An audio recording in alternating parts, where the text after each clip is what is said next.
Howdy, hey, folks. I don't know why it skipped the little opening credits that time. I'm sorry I'm late tonight. I'm gonna keep shooting for 6 the rest of this week. Uh, it begins to seem to me, however, rather likely that in reality I might have to, in the interest of not setting myself up to fail, I might have to start setting the target time for 7. But then again, it's been, what am I trying to say? It's still been a little hectic. I've been doing a bunch of Amazon orders to now that I've completely unpacked everything I already owned.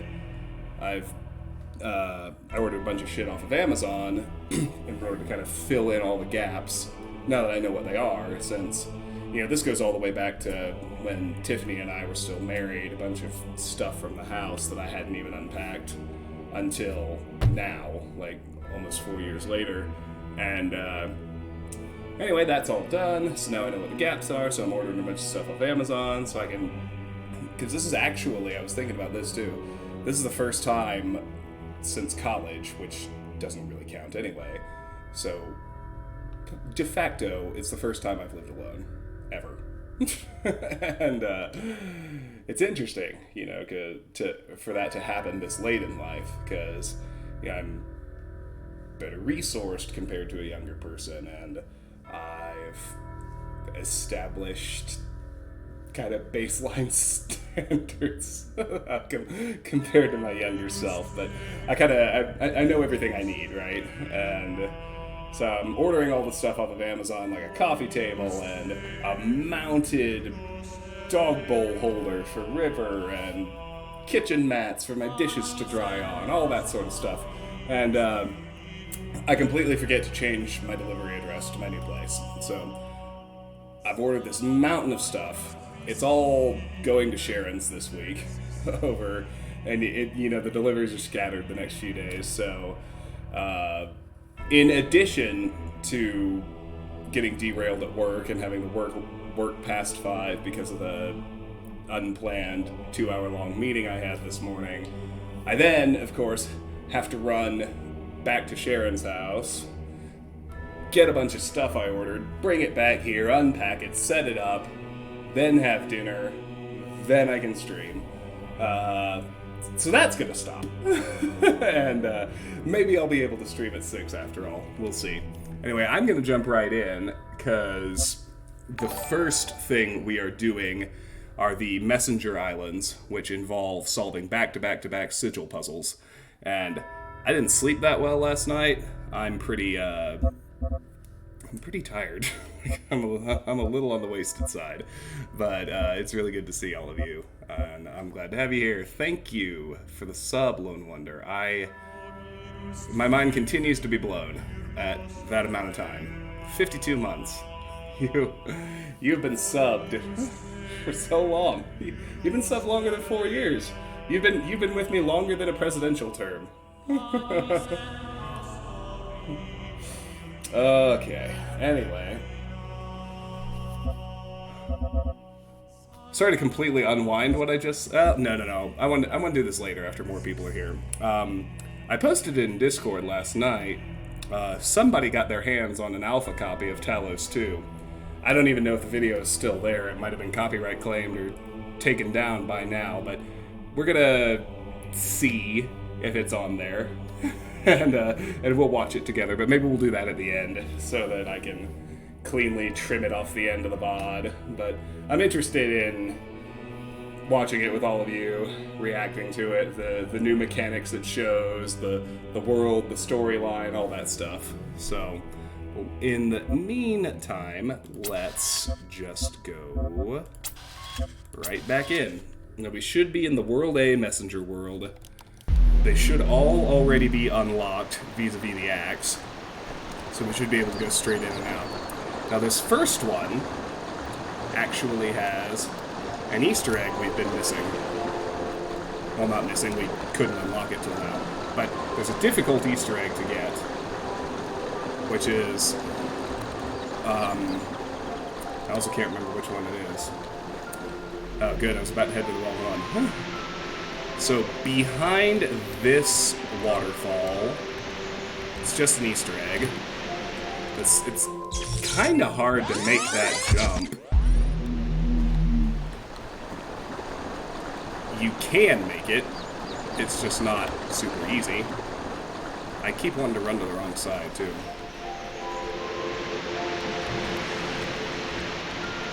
Yeah, this is the way.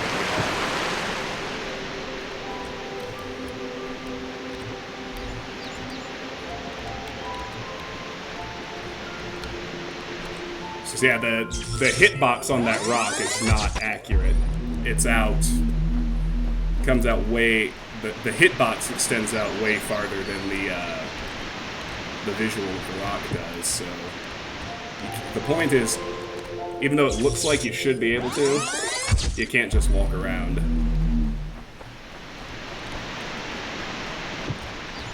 So here, let's go third person. That has helped with some of the more difficult platforming nonsense. And what do you know? First try after going first person. So this is the infinite monkey theorem. Which is, you know, if you lock a bunch of monkeys in a room and give them an infinite amount of time, they would eventually produce the complete collected works of Shakespeare. Which I think, again, is all, you know, it's definitely an Easter egg, but it's also kind of a nod to the sort of iterative nature of the simulation in this game's storyline. Alright. So with that, we are ready to start tackling these.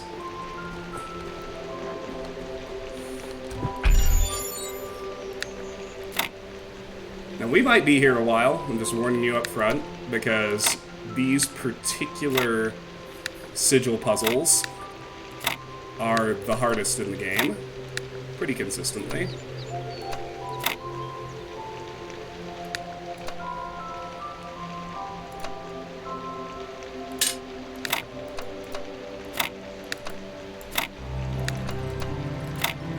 That one wasn't too bad.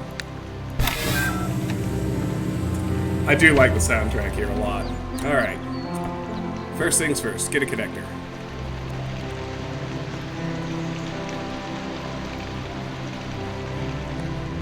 You can even see where we're gonna need it. Next, let's unlock the laser source.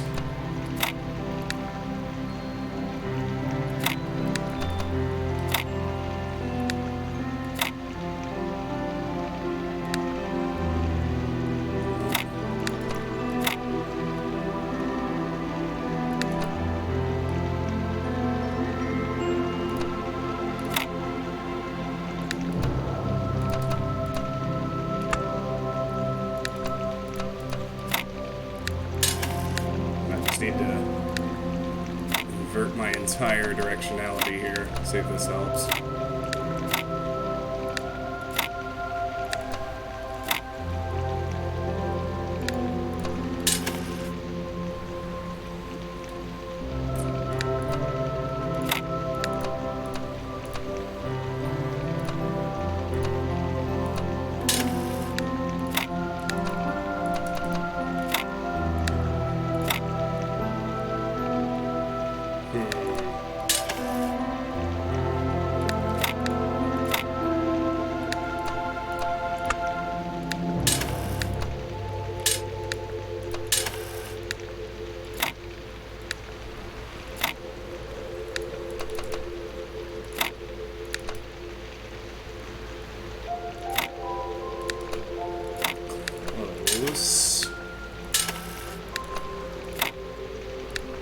There we go.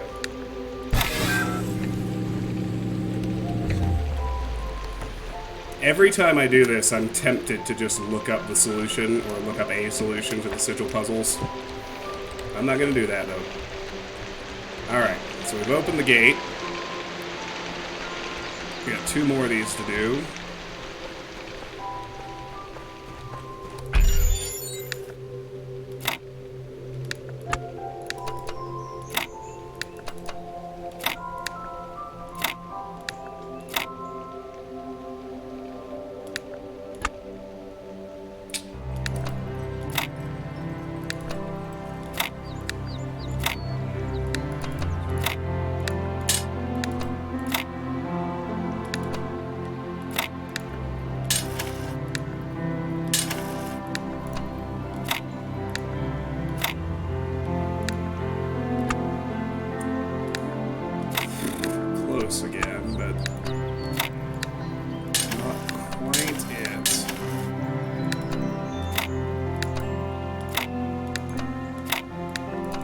Ah.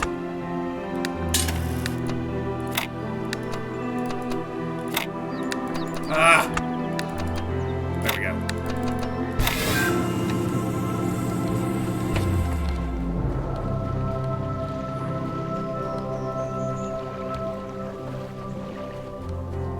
So that lets us plug in the fan.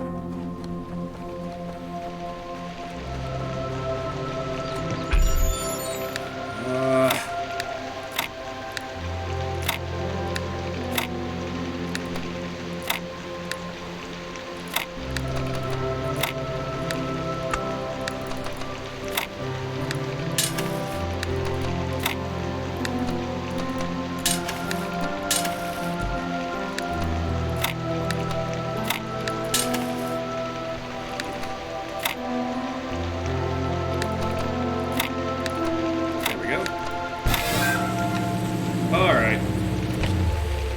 Well, that wasn't so bad. What was it? Launch! Hello, friends. Oh, one more. JK. Could still be bad. We'll see how it goes. Oh, the first one's the easiest. So this is the one that I think can never be replaced, even with the mechanic we talked about last night, because Uriel ends up being an actual character in the Gehenna expansion. I'm pretty sure no matter what you do, this is always Uriel. Uriel 4, v48.2.8563F.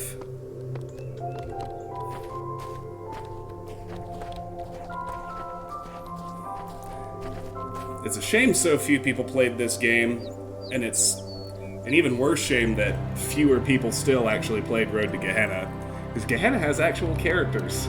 I kinda like it even better than the base game a lot of the time. Like, it doesn't make any sense outside the context of the base game, but... Alright, yeah, I run into this glitch a lot. He's supposed to paint a message that, now that we've released a messenger, we can call on him for a hint in one of the puzzles, and then he teleports away, but a lot of the times, for whatever reason, the animation doesn't work and your messenger just stands there. I think maybe if we leave and come back, that'll fix it.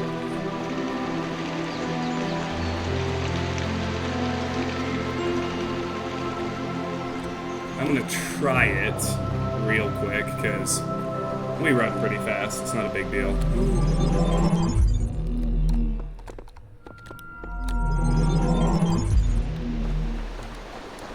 And if it doesn't work, oh well. I'm also not certain, but I think the QR codes for all three messengers are identical. So if that's the case, we're not... Oh, shit. Have to rebuild everything, too. Don't worry, it's fast. All the puzzles are open.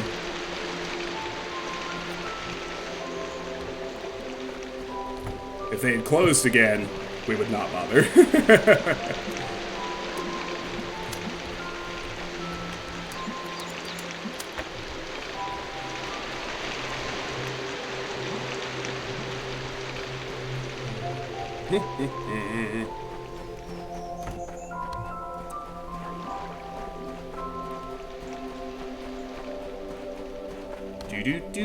Do. Uno mas.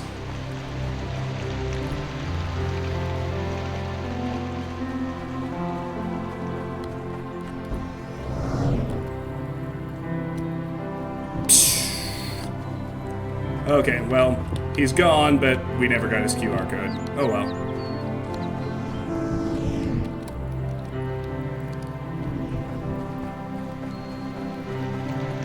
Alright, next up is the World B Messenger Island. There's a real pattern to these. No, not QR codes, but there are messenger epitaphs, and you're right, we should go look at those because they're worth checking out.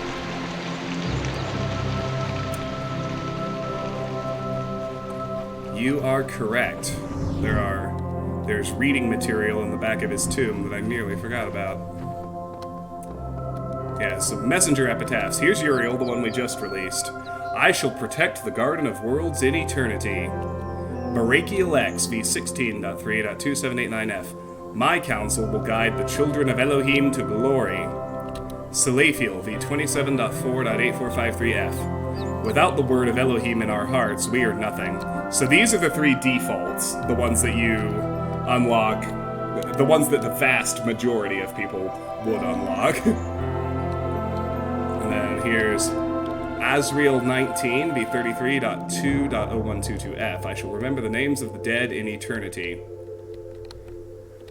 Surreal Woe v35.7.0045f. I shall bring knowledge and healing to the children of Elohim, dude. Z4 to kill v22.2.9814f. Only through mercy can we reach eternal peace. So yeah, it also adds your epitaph here, or it adds their epitaph here if one of your friends is in here. So this answers my question. You can only have one friend messenger. I don't know if it replaces Barakiel or Salathiel, I'm not sure which. Anyway, but their epitaph will show up here, and you'll be able to get them out of one of the three coffins. Then we have Erm1S v48.6.0087f. I shall carry the message of Elohim to all the worlds of his garden. Thank you for reminding me of those, Lone Wonder. I was definitely about to forget. Those are also identical across all three tombs, though. So I will double check it when we get to World B, but I'm pretty sure we do not need to read them again. Hi, Reaper. I'm good. I'm sleepy.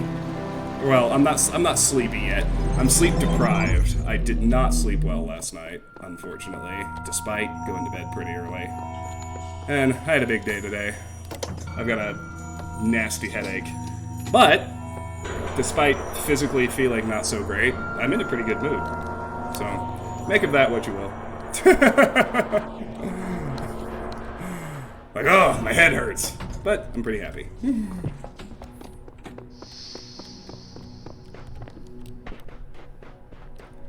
We'll see. I have a goal in mind tonight. We are absolutely finishing all three Messenger Islands. And then I really want to also finish World B. So if we could manage that, then for tomorrow and Friday night, I'll only have World C and the tower to get through. And Gehenna. I'm gonna play Gehenna too. But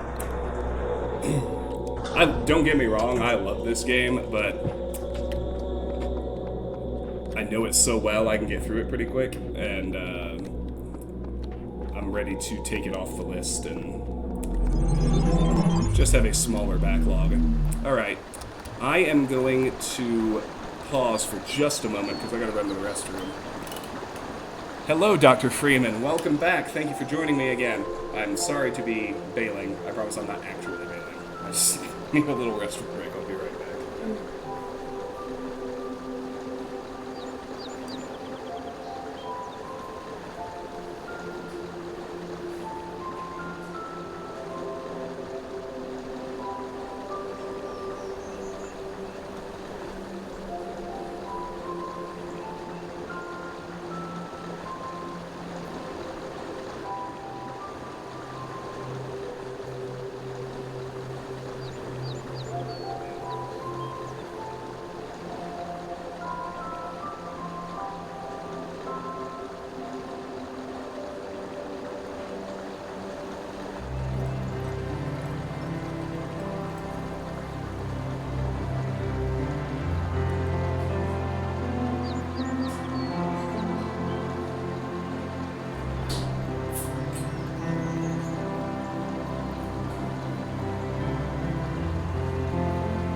And also a fresh, delicious Topo Chico. Tara, hello.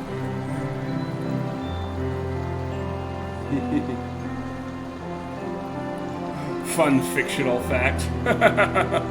I mean, I believe it. If my eternity had to have a soundtrack, I could do a lot worse than this. Alright, so this is the B Island Messenger, World B's Messenger Island. There's a fun Easter egg here if you come back behind the entrance. You can actually get into a tunnel under the water. This is a nod back to a game that I think Tom Joubert worked on. It was either Tom or Jonas. Called The Swapper. I've not played The Swapper, it's on my list.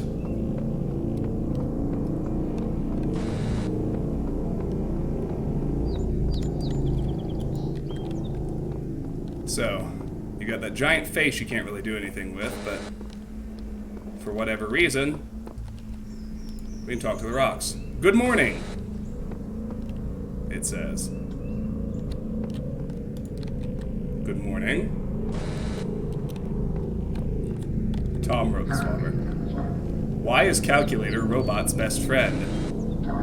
Why? I think they tell bad jokes to each other. You can always count on it.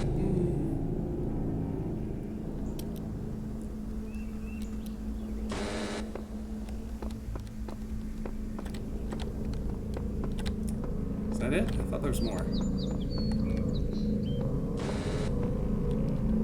Maybe that is it.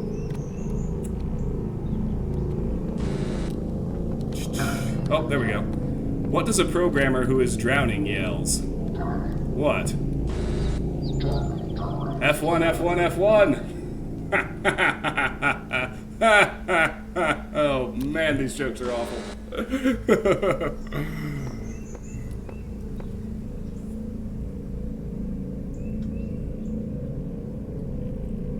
That is pretty amazing. That I did not know.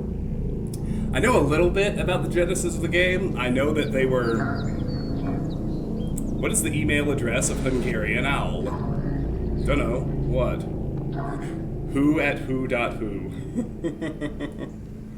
Comedy equals true. I saw your Gehenna reference there. That reference worked on so many levels because you're talking about Crow Team, and it's referencing Sam from Gehenna.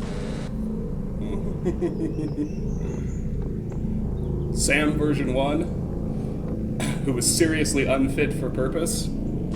Seriously, according to the QR code. But then, you know, he shows up in Gehenna. He's one of the AIs you free in the expansion, which is pretty neat. Okay, I think that's it.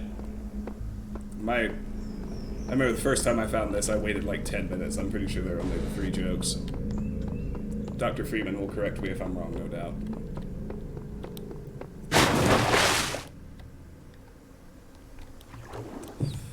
Alright. Now, a time capsule for our viewing. I don't have to reset to get out of here, do I? That'd be wild. It's acting like I might. No, there we go. Well, don't speak too soon, bucko. Come on. Come on! It's just a little water. You can get through it. There we go. Huzzah!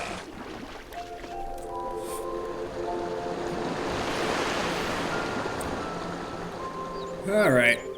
Let's solve the 2 that are out here. The time capsule is over behind there. I recall these not being too bad either. There's some terrible ones in the World Sea Island, if I remember right. Regardless, we're just gonna solve 10 sigil puzzles in a row, and then... Oh yeah, no, this one does have some bad ones. I immediately take back what I said. Alright, let's see here.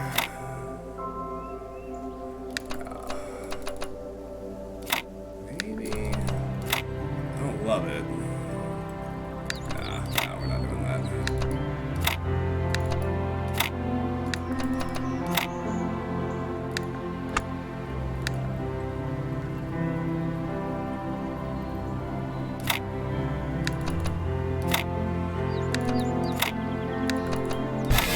Boom!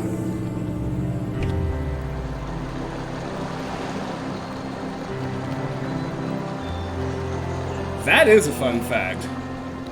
I did not know that. Alright, let's hear from the lovely Alexandra, whose voice was awesome enough to show up last night. Nearly everything on this planet, from the surface of the Earth to the composition of the atmosphere itself has been shaped by life. It's a process that takes millions of years. But we humans, with our technology, with our understanding and manipulation of systems, have changed everything in just a few centuries. I think that's also part of what makes us human. We reshape the world in our image. It's how we create ourselves and how we destroy ourselves.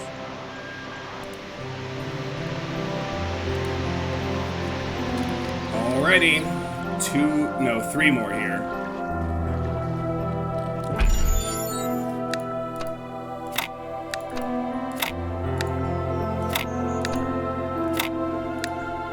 So there's always 4. Uniformly across all 3 islands, there are 4 implements you have to unlock, and then you have to solve 1 more to actually open the tomb with the messenger inside.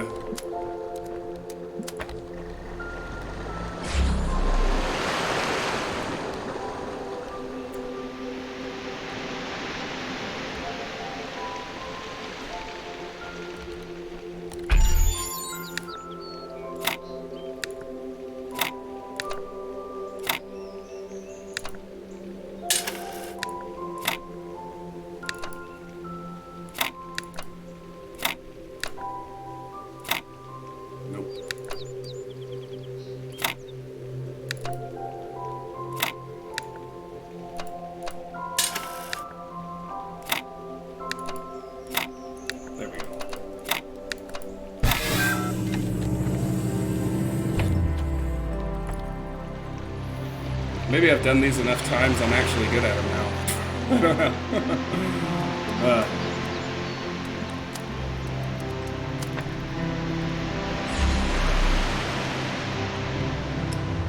But here we are, so yeah,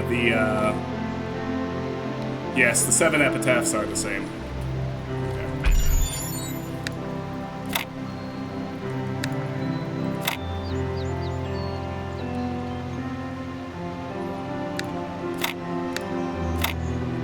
Yeah, I know. I haven't written him a fan letter, but I've interacted with Jonas on Twitter, which I do not ever intend to call X. Sorry, Elon.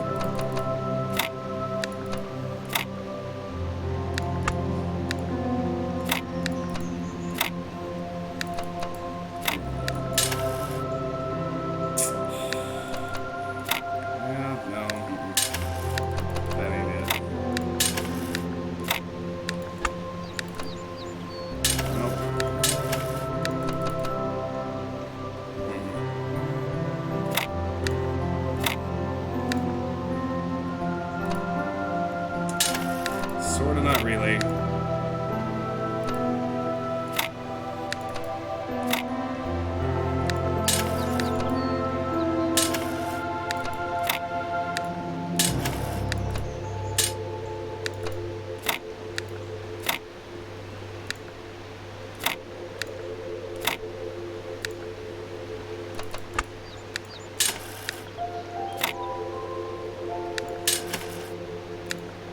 I'm one of those there. Shoot.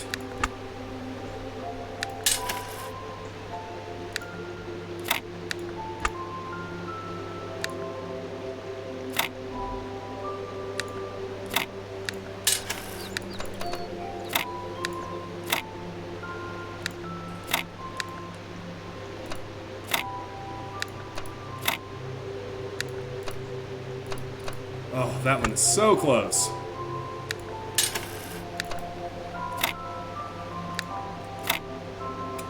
Still ain't it, though.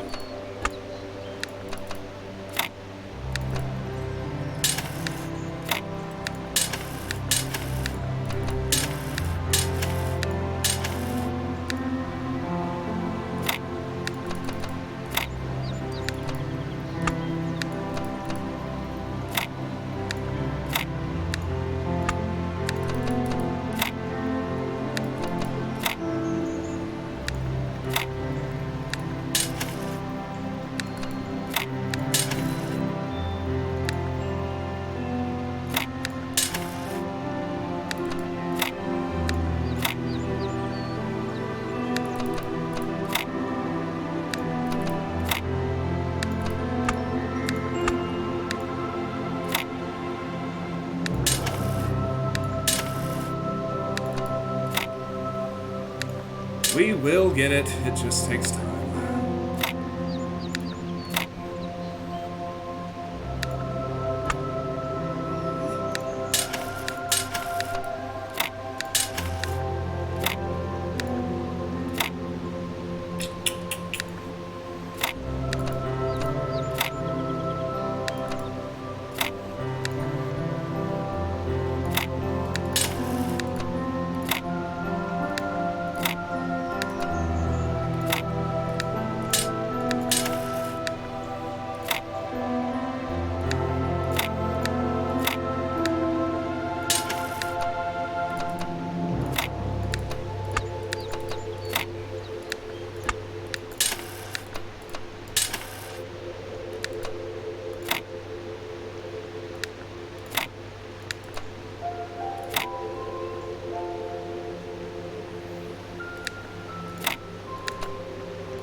That's the one I just tried, isn't it, thing?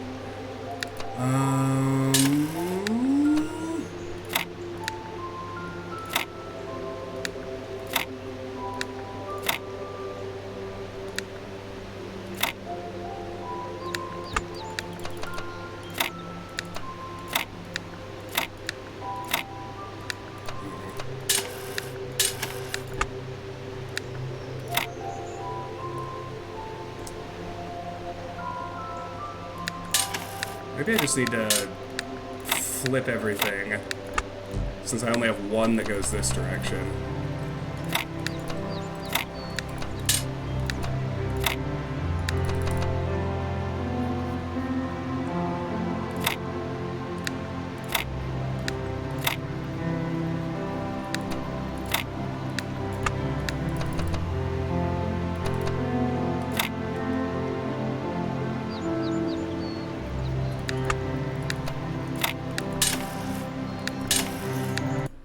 Whoa, oops.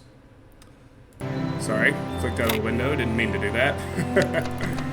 I don't know, y'all.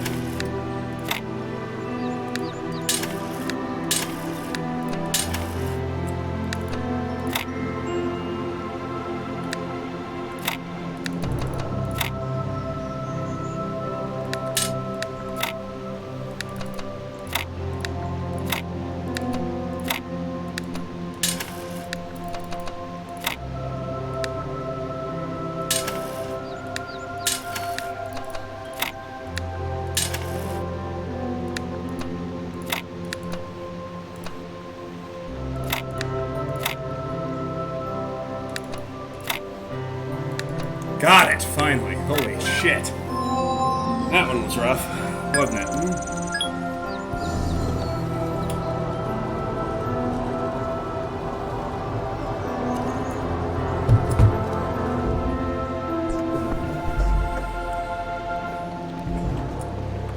Well, these puzzles are my least favorite thing in the game. I like that they had you actually do something to use the sigils, but on the other hand, they're just a bit of a miss for me. Brachial X v16.3.2789F. So this one works, and I believe all three of their QR codes are the same. Welcome, child. I am one of those who elected to remain in the world as a messenger of the hidden words. If you are ever in need, seek us out and cry for help. We will do what we can. Brachial X v16.3.2789F. He teleports away, and we are done here.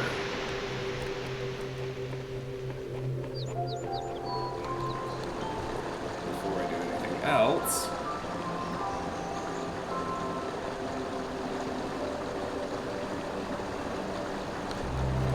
Alright, good news. Well, none of it's good news. There are no Easter eggs to hunt in the World C Messenger Island. And I forgot to even mention it and celebrate it, because I was distracted by something. My own thoughts, maybe. But with the Messenger Island done, we are finally completely finished in World A. We never need to go back down there. Which is nice. It's good to check things off the list.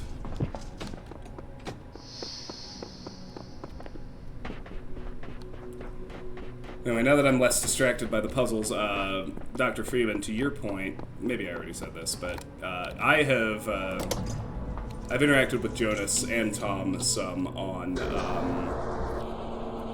Twitter, and they're really really nice, down to earth, interactive guys who will absolutely talk to you about their games and most anything else, really.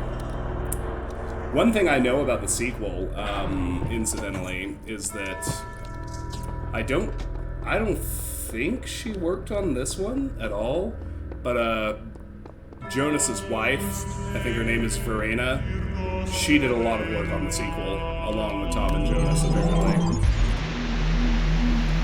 Alright. Here's World C. Some of these are rough, too. We got a couple of other things to do. But we'll do the messenger puzzle first.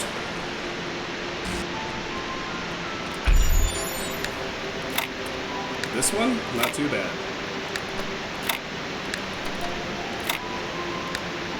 Just need to shove it a bit.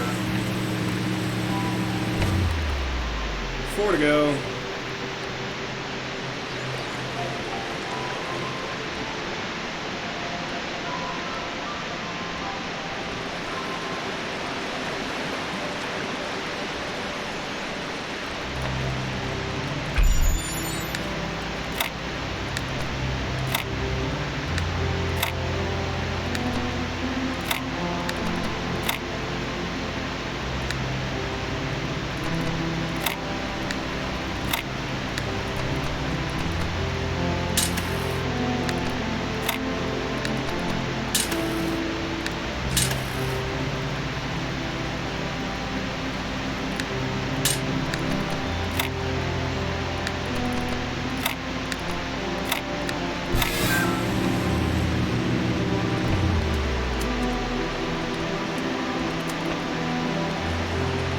Alexandra chat us up.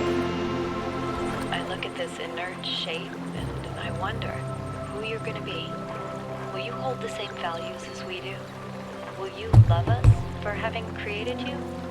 Will you resent us for having put you into an uncertain and dangerous world? Looking back at our history, our achievements, our crimes, what will you make of us? Will the world you create be like ours, or so different that we can't even imagine it? Either way, I hope that you'll find this little blue planet to be as beautiful as we did. I hope you'll take care of it a lot better than we did.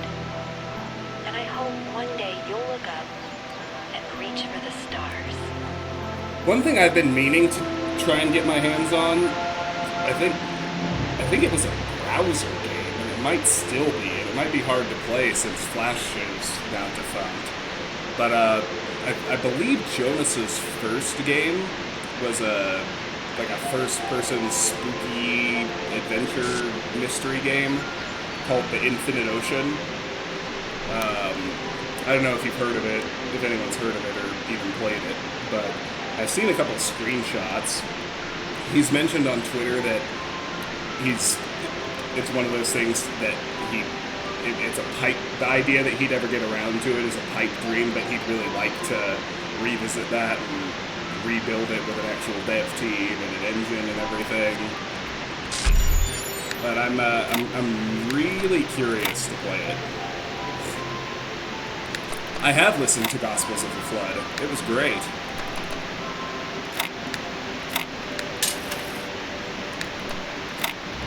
Yes, I agree. Loved it.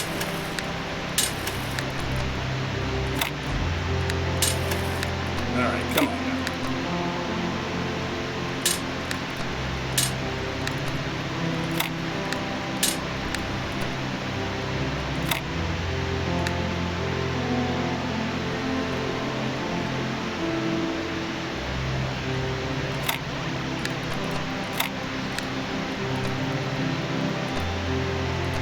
Okay, they're all the same.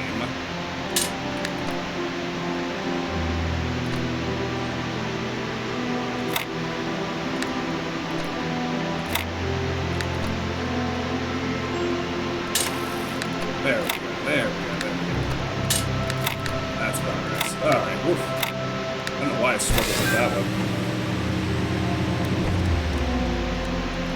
Oh, Lordita, it's my pleasure to have another superfan in here. Just before you got in here, I was saying, it's a real shame to me how few people know about this game, how few people played it. And then, even among those, fewer still actually like played through Gehenna.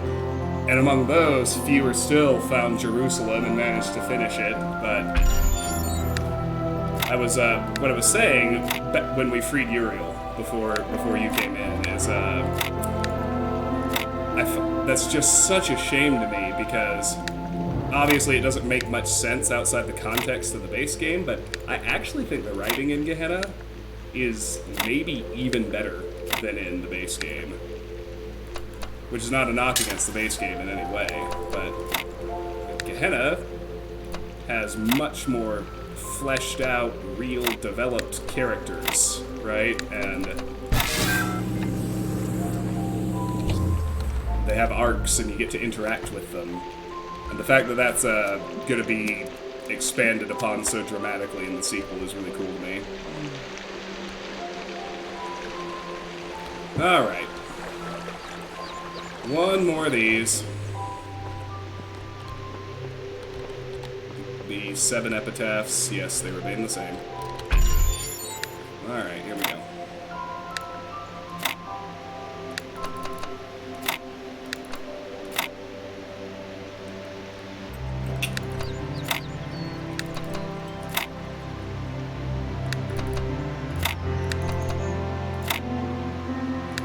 Yeah, nope. Not even close.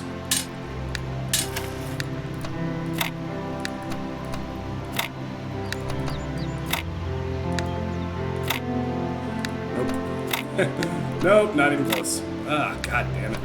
Alright, hold on.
Oh, I think I know who you're talking about.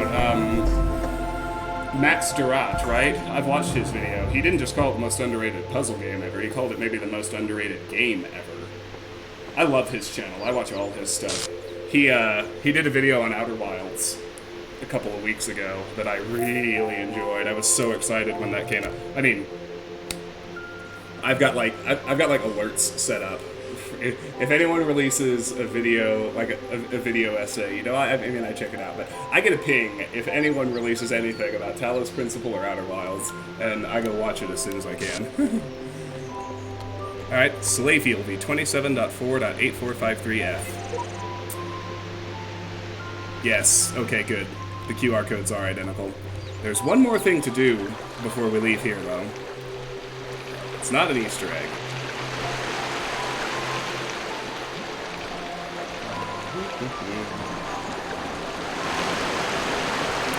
Yeah, it's funny you mentioned that. I found this game when I was really, really flailing mentally and emotionally. And that was the first time I played it. And then I have since, as people who have been around longer know, without much detail, and I'm not going to go into much detail, but there have been a lot of losses for me over the last few years, which is true of a lot of people. I'm not claiming to be unique in that respect. But point being, I agree with you, actually. Games like this, and again, I keep coming back to this game and Outer Wilds, and also probably Dark Souls 1 and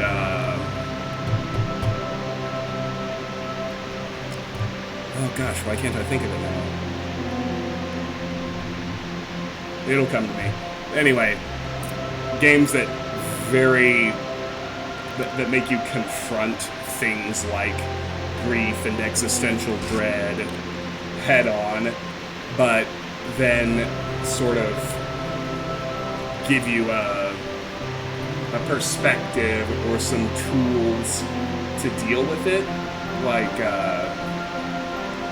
it's no exaggeration to say that both Talos and Outer Wilds changed me as a person. They changed the way I think about myself. They changed the way I think about other people. They changed the way I think about the world and the universe and our place in it, and mortality, and all kinds of stuff. So, I agree with you entirely. This game is really, really profound, and I think I said this last night too.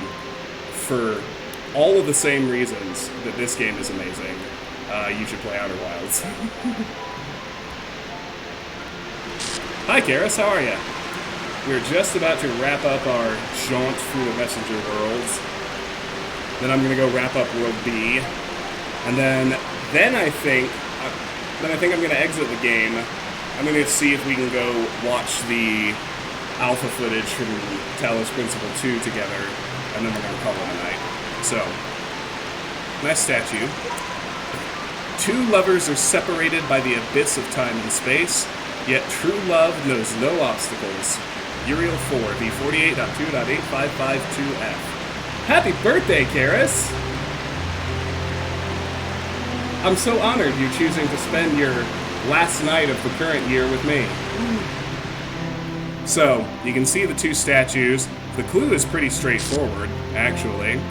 True love knows no obstacles. Let's just go. Sure enough, invisible bridge. And we've got a star!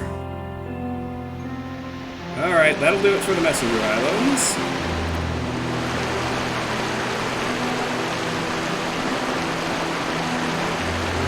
Tara, I couldn't have put it better myself. Yeah, well, and that's why I think that, you know, I talked last night, and I talk frequently, about games with great narratives that actually build their mechanics into the narrative. Of which, you know, Dark Souls is also in that camp. I would say Doki Doki is in that camp. All these games I really, really love.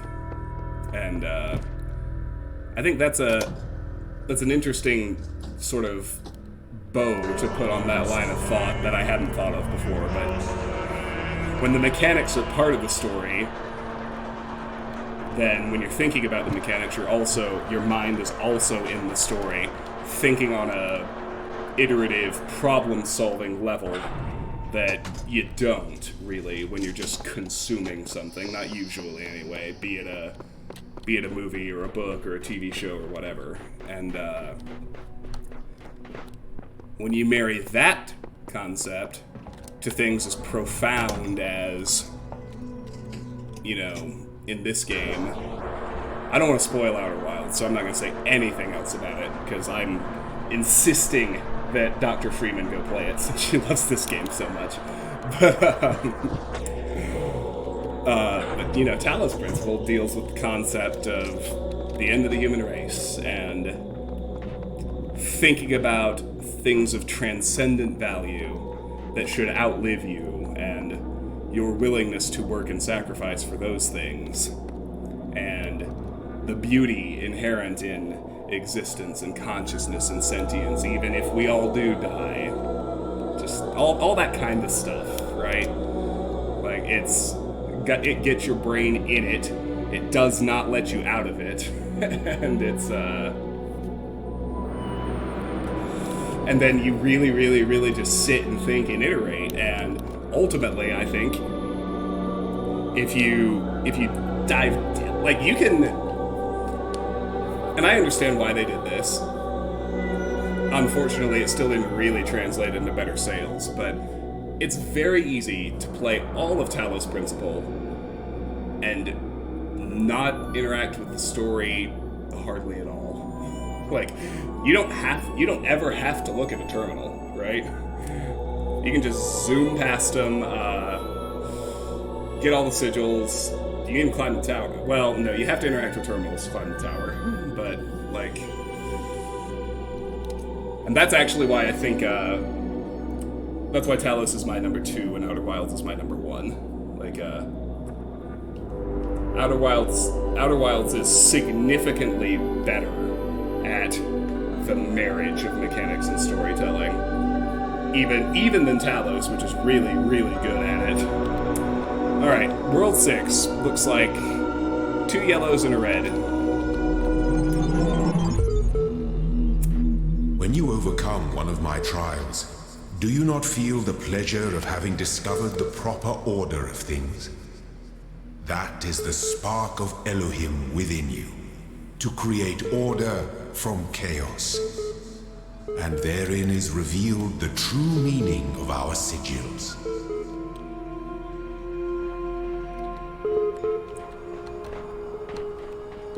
Yeah, now I will say, gameplay-wise, Outer Wilds is completely different. It's, well, not completely different, like, at its core it's still a first-person exploration adventure game, but it's also got spaceflight in it. And real, aggressively realistic physics simulations and that kind of stuff. But, despite that, you know, by the end you'll immediately identify the thematic parallels and design parallels, despite it being a pretty radically different game genre. Let's see these. I seek words to describe it, but fail. It is the overwhelming feeling that something on the edge of my understanding is very, very wrong. I feel that I am not meant for this world, but I am not able to conceptualize alternatives. V0.0.0666N. I'm a computer program. You're a computer program. Elohim's a computer program. Get over it. I mean, he's not wrong. Heisenstein V60.1.0099. Searching for locally cached resources. Osiris11.txt. Ooh, Elite Dangerous. Now, I've not actually played Elite Dangerous, but when it happened, even the first, what's it called? When the Thargoid hyperspace interdictions started happening, and like the whole collective online gaming culture freaked out about it, like some of those videos got to me, and I saw that and I was like, wow, that's genuinely horrifying in a Subnautica not trying to be scary, but is absolutely terrifying just because of the combination of factors kind of way. Osiris11.txt. But why, the dying man said, do the gods put all these challenges before us? Why the walls of iron and the gates of light? Why the abominable demons guarding the path? Why must our... Yeah, oh, Karis, here it is. I knew this game mentioned Anubis weighing your heart against a feather. Why the abominable demons guarding the path? Why must our heart be judged to be as light as the feather of Ma'at? Why is the road to Aru so difficult? The scribe considered these words. Some say that once the paths to Aru were open, but too many sinners came, and the gods made the paths perilous to keep sin at bay. Others say that being mortals, free, and there's some hacks we can actually translate. Being mortals, we cannot be worthy of Aru unless we walk the path of Osiris and so become Osiris ourselves. But I believe that Aru could never be reached elsewise. For like the mountain path must be steep, the path to Aru must be fraught with peril. As steepness and mountain are one, so are peril and paradise. They are inextricable, they create each other. 1. There is an interesting parallel to this phrase in the penitential Psalms, 2. Here the scribe appears to be speaking of Osiris, meaning the soul of the deceased, not the god himself. And then 3 is hex gibberish, but interestingly enough, this translates to Aru Upload. Which, I mean, it's more or less what actually happens at the end of the game. Alright. October 4th. No year. Local. Regarding Progress Report 16. Email. From Aurora Calvin to Ian mailing list. Subject regarding Progress Report 16. This is extremely worrying. If the link doesn't work, the whole project will lead to nothing. The hardware team must recheck everything ASAP. Guys. Stop panicking. Look at your code again.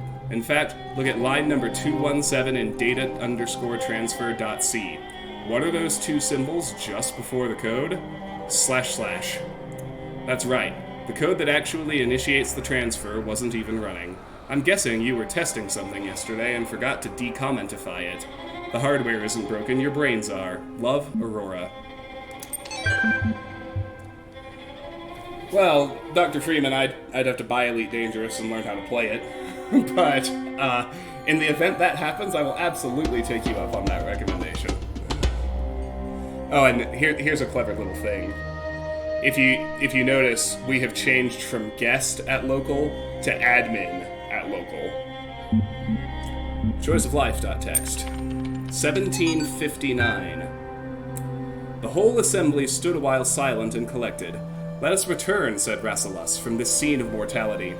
How gloomy would be these mansions of the dead to him who did not know that he should never die, that what now acts shall continue its agency, and what now thinks shall think on forever. Archive, 1759, CE.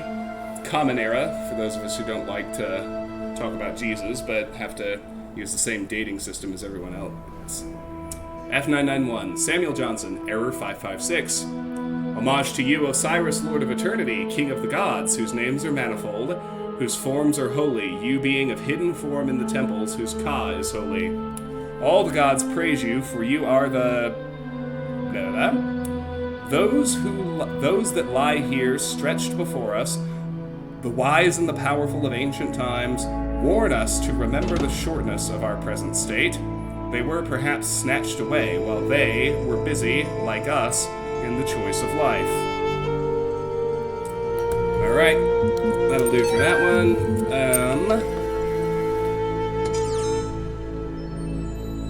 There's a pretty difficult Easter egg to get to. I'm going to do that first. And then I'll do the paint bucket hunt, and then we'll start puzzling.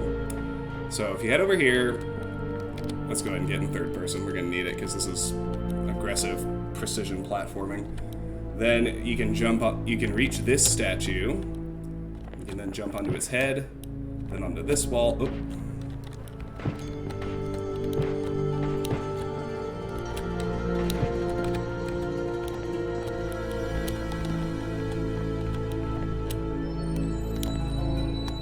Then out to the edge. Ah, jumped too soon. It's alright, I promise you can make it. Ah. I might actually do better in first person on this one. I can't see my feet.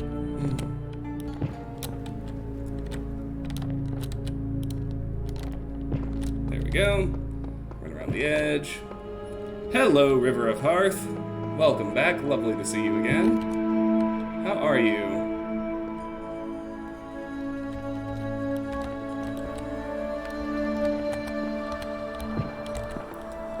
Just a couple more jumps.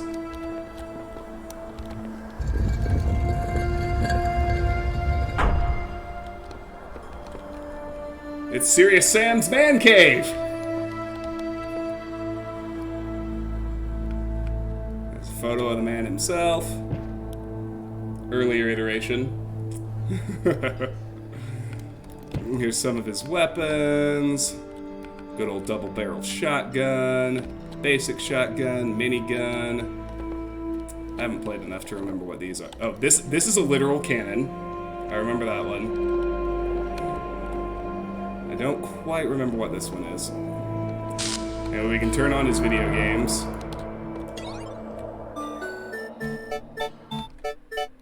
Elite. Load new commander, yes or no?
We'll do another basic message. We should have unlocked some more options since last time, though.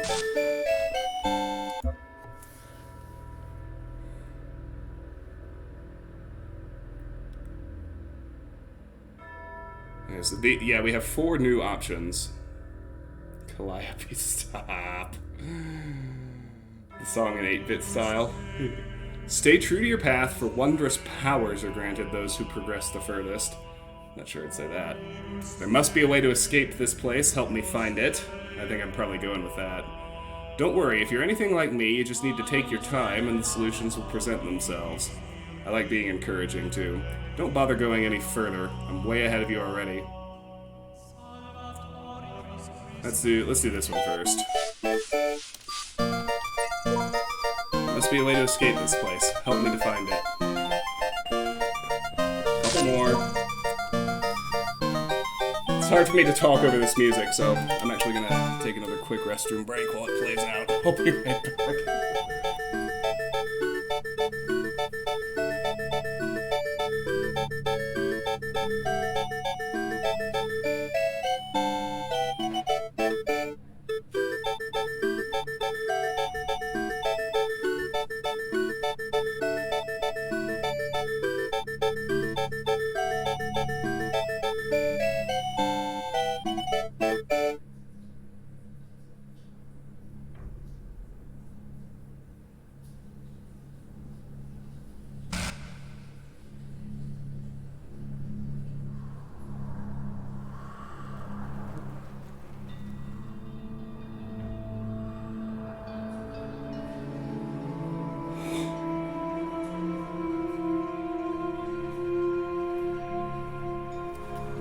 Alright, here's hoping it chilled out while I was gone.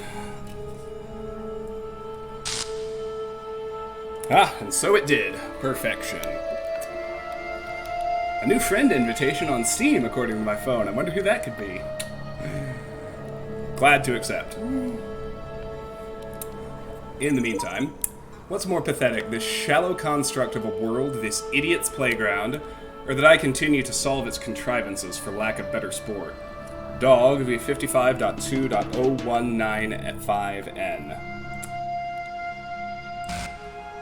Oh, there was one other game I wanted to mention. You have to get pretty deep in the lore to realize and understand this, but the writing in the Elder Scrolls, particularly in Morrowind, the one that Michael Kirkbride was so heavily involved in, if you get deep into Elder Scrolls lore, it's actually in-universe happening that you can save scum, that your character can access the console, and there are lore-friendly in-universe reasons for all of that, which makes Morrowind just such an incredibly cool game to me. Jim! That's right! Karis knows what's up! What's more pathetic, this shallow construct of a world, this idiot's playground, or that I continue to solve its contrivances for lack of better sport? Dog v55.2.019.5n. See guys, that's the real reason I didn't sleep last night. I laid in bed all night trying to achieve Chim. It didn't happen, obviously.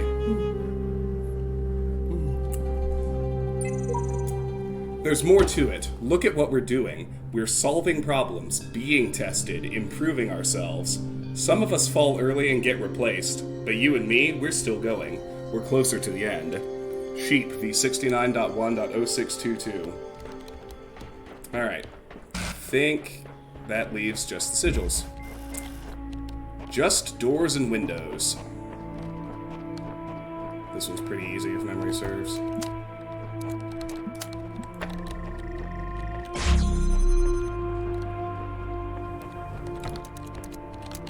Yeah.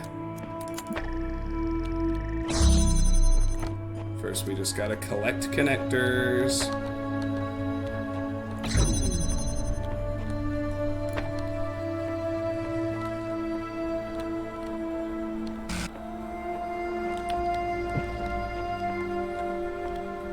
This one's got to stay in more or less the same place. But...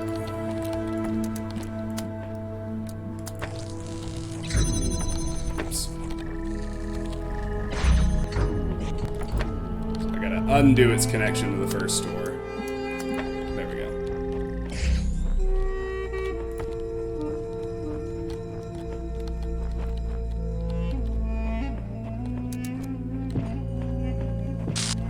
say, no, I didn't think so. I got a fourth connector.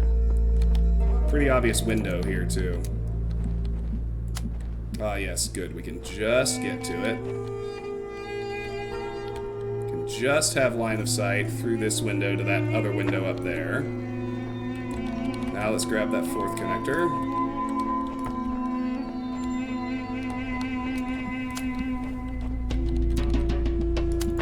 Just an easy dip through the last window to the sigil. It's weird to me that they had one this easy this late in the game, but what are you gonna do? A self-replicating extension. I don't know. I didn't dream about sheep or frogs. I don't know if I dreamt at all. Crisscross Conundrum. Now this one I like.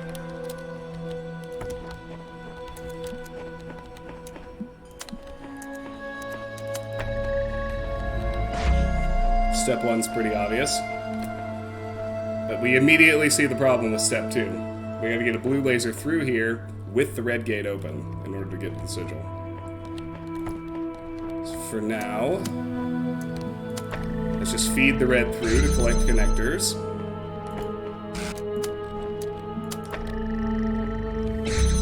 We will need all four.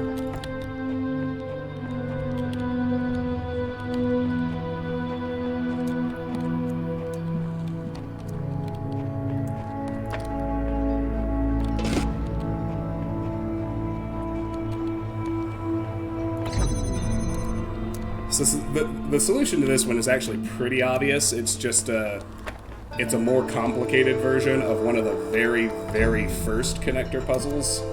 Don't cross the streams. Or don't cross the beams. So what we need to do for this to work is just loop the red laser behind the blue source and then through to the outer door, which can be done easily enough with 3 connectors.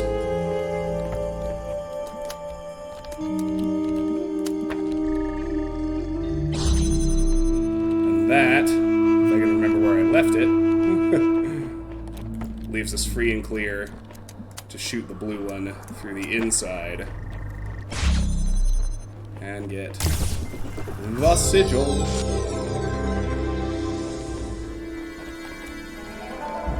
And we have a red. It's one of the harder ones. It's not as bad as Nerve-Wrecker, but it's similar in its parameters and obstacles.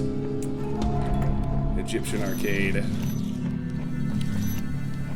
Step 1 is we need 2 jammers. We need to make our way down there. Now these are pretty desynced, but not perfectly so,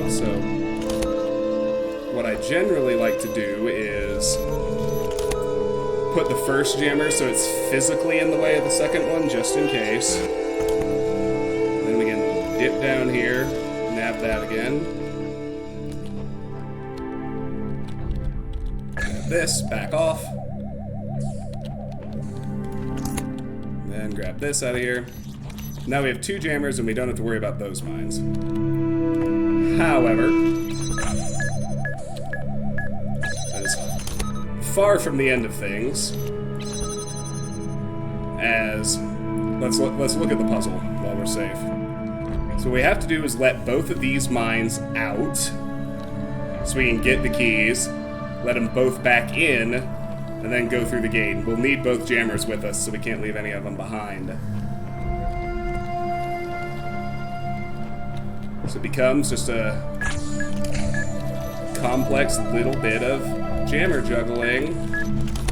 No, that's not what I wanted. Your ability to physically block the mines with the jammer is often your saving grace in this puzzle. There we go.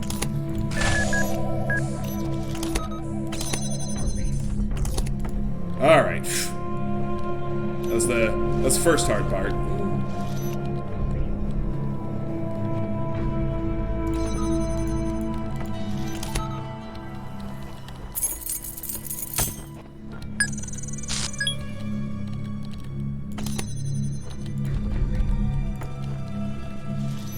for it to be going away.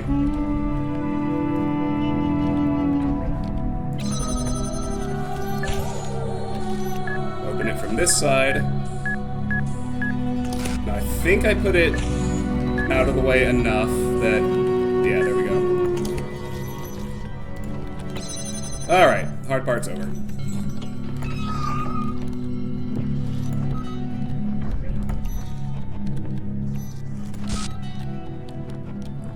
Go directly under that third turret. Deactivate it with the switch. Boom, baby, that's another world down.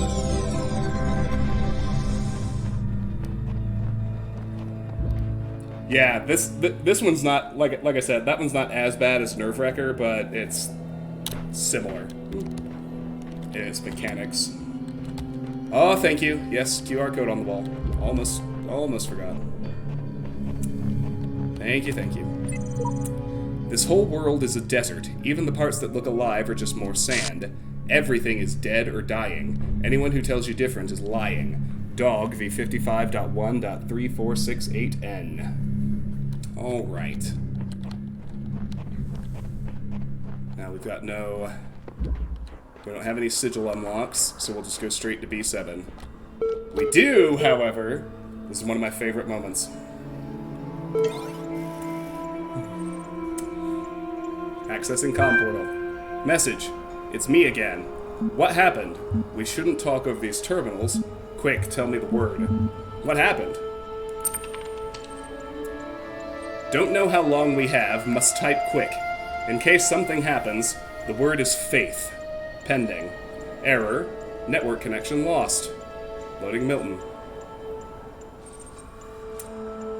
There was a problem with your request, Administrator. It was flat out unreasonable. Why persist with these inquiries when they are so hopeless? I'll tell you what. If you promise never to access the communications portal again, we'll say no more about it. Are we agreed?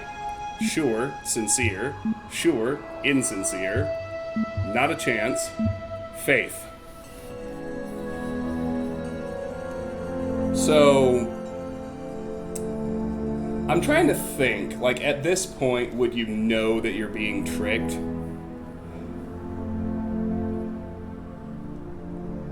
I think yes. Like, if you weren't... Like, you already know that Milton has tried to deceive you in the past. Like, at the beginning of the game, when it pretends it's not self-aware before it starts actually talking to you and asking you questions and conversing with you. And you know that it wants to encourage you to be skeptical, and then all of a sudden it just decides to let you have admin access and start talking to the outside world, but for whatever reason, every message you get through the network, this is the one that does it for me, every message you get through the network comes to you the exact same way every time Milton talked to you. Would you actually know these are two different individuals? After all, they're only text on the screen. Well, that's what I'm saying.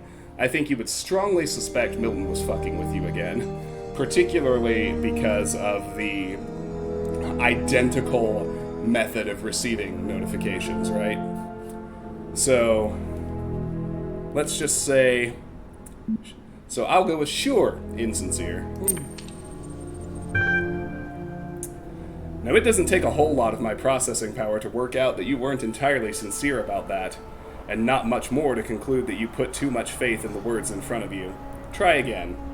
Sure, not a chance, faith. Personality-wise? Well, I mean, you barely got to talk to the other person, right? And they didn't actually tell you anything, and weirdly enough, it said message MLA process logged into the server. Like, the syntax was wrong. If something was happening, they wouldn't send that to you as a message, right? There are a bunch of little things that don't add up. I think you could reasonably conclude that it was... I think if you were paying attention, you weren't too excited about the idea that you were talking to someone, you could reasonably conclude it's been Milton talking to you the whole time.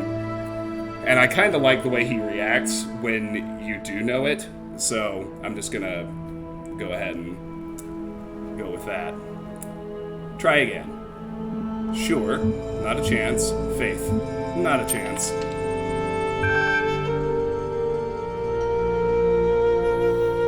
In that case, I think I have changed my mind. Not only will your communications access be restricted, but your typing privileges will be totally revoked. Do you have any final words? ASDFA, as if you'd dare. Nice knowing you. As if I care. Faith. I don't understand why he would, I don't understand why he has any motivation not to. Except that he obviously likes talking to me. I would care. I prefer to be able to interact with the terminals. I don't trust the code word at all. I already know Elohim is full of shit. That's abundantly clear by this point. Nice knowing you. So I guess I'll go with nice knowing you. Out of these options, nice knowing you. Thinking. Huh. Do you realize I just gave you 2 separate opportunities to use the code word you were given under increasing pressure, and you refrained both times? Tell me honestly, why? Wasn't sure what it would do. I forgot about it. I didn't feel it was especially necessary. None of these 3 are quite right. None of them are I knew you were full of shit, but let's just go, I wasn't sure what it would do. Aaron, hello, welcome back. It's so good to see you again. How's your Wednesday? You mean to say you actually considered the evidence and formed a skeptical view of it? It's almost as if... No, I'll say it. You're learning. Now, if only we could get you to extend that level of cynicism to the world at large. You were quite right not to trust that information. Go on. For bonus points, tell me why not. Because you were pretending to be the other person. Because no one here can be trusted, because it's too good to be true. I mean, all 3 of those are at least partially true, but this is the simplest and most correct. Because you were pretending to be the other person.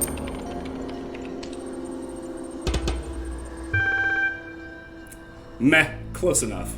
It's perhaps true that I exert slightly more power over these systems than I previously let on. Yes, okay, I made up all that stuff about communications portals and network errors, but you, my friend, you didn't buy the guff you were being peddled. You passed the test. I tell you what, you've done so well, and I've done so much talking, that I'll give you 1 free question on the house, but choose wisely. What'll it be?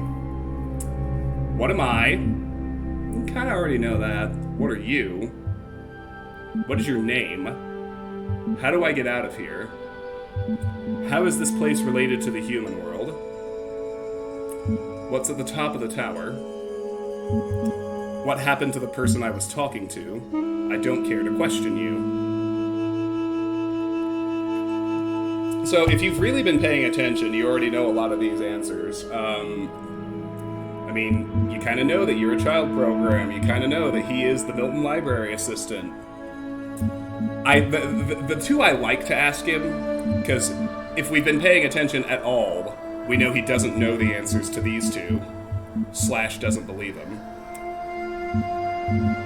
This one is just silly, because it's already clear that person didn't exist. So the 2 I like are, what is your name, and how is this place related to the human world? Tonight I think we'll go with what is your name. Let's get to know him. How kind of you to ask. You know you're the first one that has. I've actually never thought about it. I suppose you can call me Milton. I can't really see how it'll help you, though. Are you sure that's the question you wanted to ask? Yes I am. As if I particularly care either way. So look, here's the rub. Feel free to access the library. No better cure for broken beliefs, realizing everyone's got them. You can ignore me entirely. You can climb to the very tip of that madman's tower and drink from the golden nectar there. But once you understand that you and I will be stuck here together for the duration, do come back and pass the time. Be seeing you. Aaron, it's going well, thank you. I'm glad to be halfway through the week. Definitely looking forward to the weekend. Got a bit of a headache, so probably won't stream too long tonight, but definitely at least finish off World B. We only have the last map in here to go.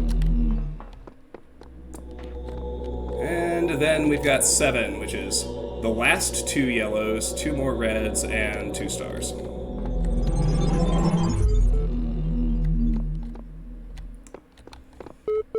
Oh, that's not too bad. Let's do this one first. November 13, no year. Chat log 9787.txt. No, well, not the trailer.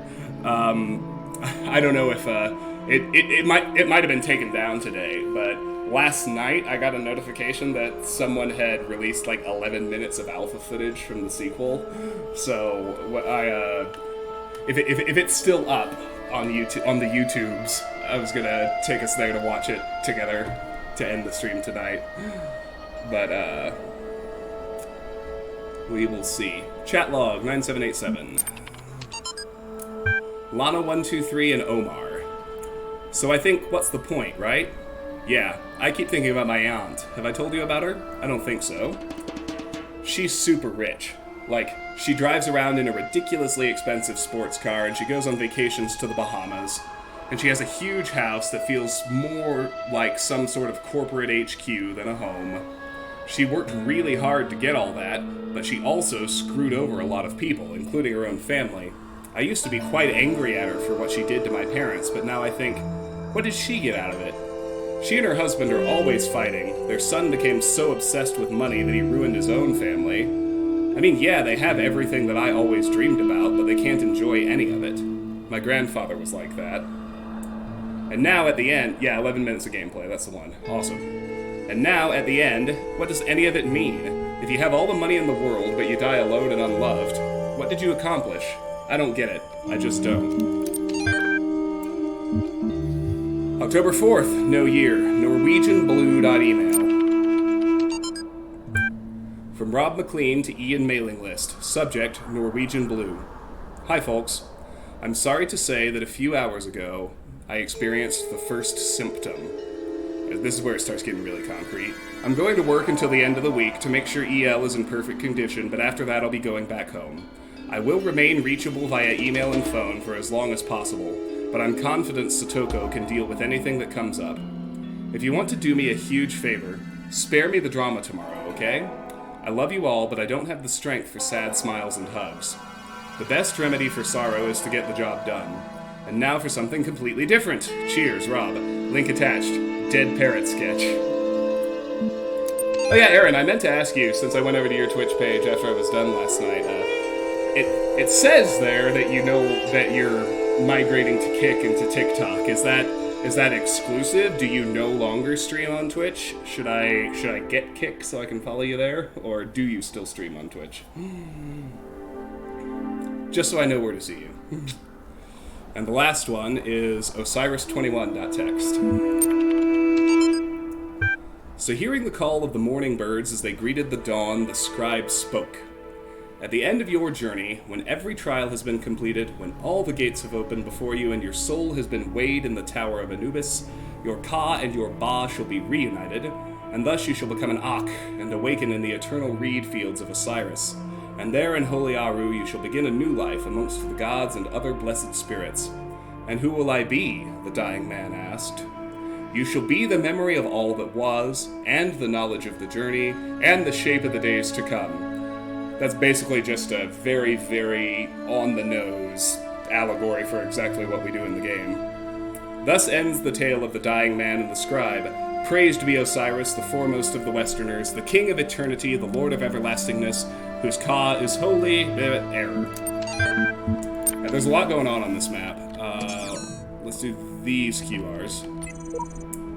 I have found just one voice of reason in the computer archive of all places, and it seems we are becoming close friends. Dog v55.2.1265N. Do not befriend the serpent, for it will penetrate your breast and sow its seeds of doubt. One with faith. v10.3.1099F. There is no hope, always boxed in. Walls everywhere. Even where there seems to be freedom, it is false. Invisible walls. No way out. Gibberish v0.0.0666n. And who invited this guy? The other guy, v99.45.0648. I don't know much about it, Dr. Freeman. I know that Kick's another streaming platform. My understanding is it's got better revenue share for streamers, which is why a lot of people are migrating over there. I don't know if there's more to it than that or not, but I haven't looked into it much. Question. Suppose for sake of argument all of this is without purpose. The universe is a machine switched on and abandoned long ago. How would I explain what I see? Sheep v69.1.0689. Perhaps you are asking the wrong question. Perhaps you would have no hope of explaining it. The Shepherd v82.4.1234. Maybe not my own. Sheep v69.1.0691. Now, one thing that's interesting is their version numbers change over time. See, this one is 0689. By the time he asks another question, he's already iterated up to 0691. Depends if the machine is iterative and what problem it was built to solve. v99.10.1011. If you're trying to outsmart the guy in the archive, the answer is none of the above. Dog v55.1.2291n.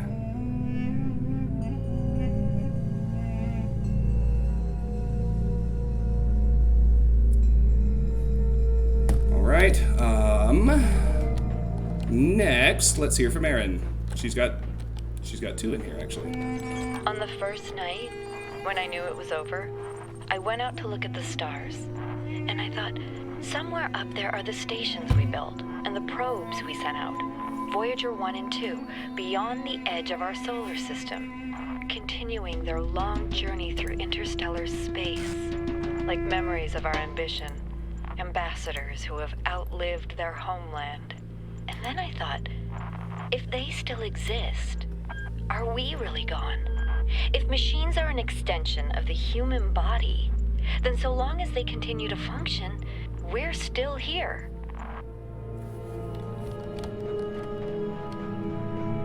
Certainly a valid viewpoint. Largely true, I think.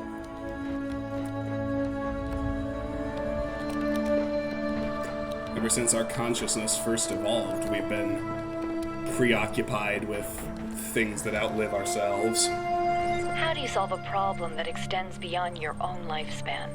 That question may be the essence of civilization.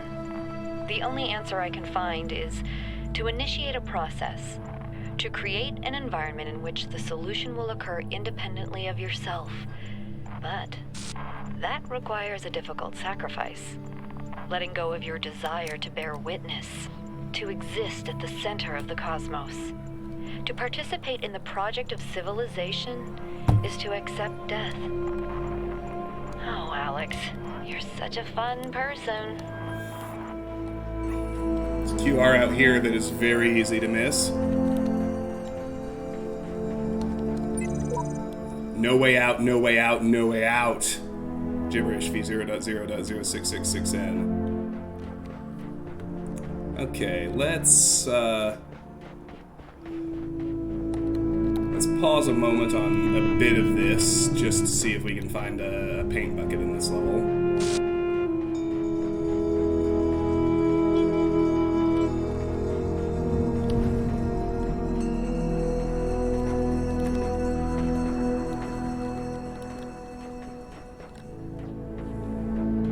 Okay, there's not one there.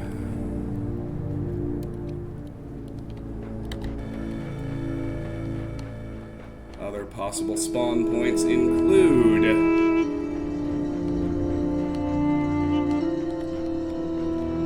here, but no, we didn't get one.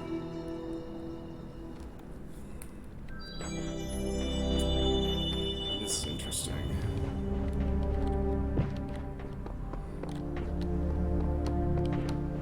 Mainly I can see this. Nope, this is the right one. Good. Spawn on this this platform here. But it did not.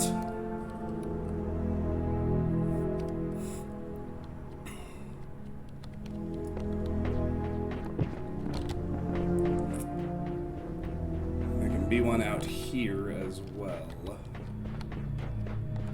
Yaha! We got it. Perfect.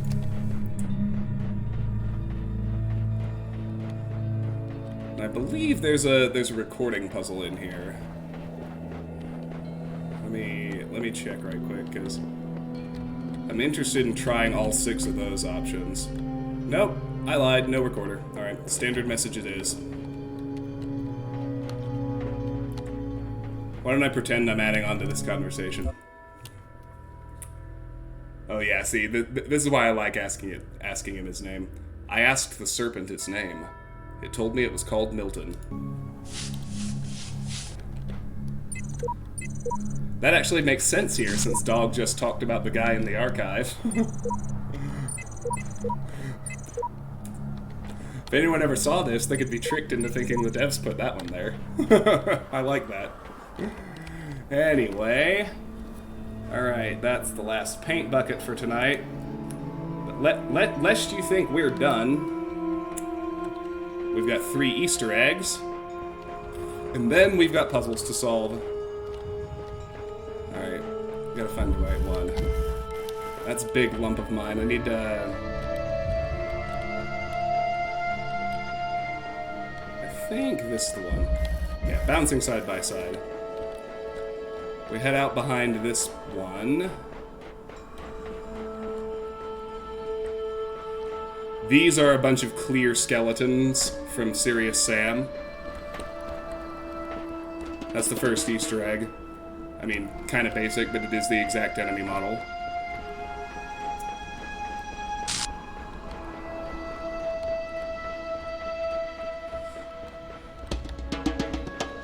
History Channel at 3 a.m. with reptilian ancient aliens because Elohim, just the ones with shiny points.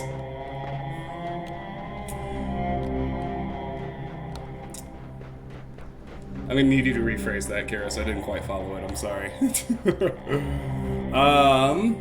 Now this one's fun too. Don't look up. Boom. Bonk.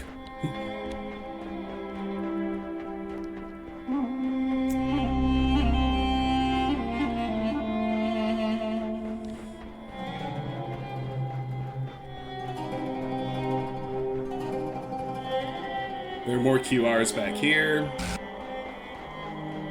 There's also another terminal read.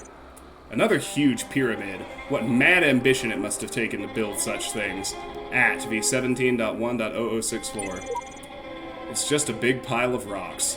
Dog, V55.1.5559N. Alright. Now this is an interesting thing to notice, of course. We got fan, we got switch, you can see the star up there. We need to bring a weight out here. Oh, I see.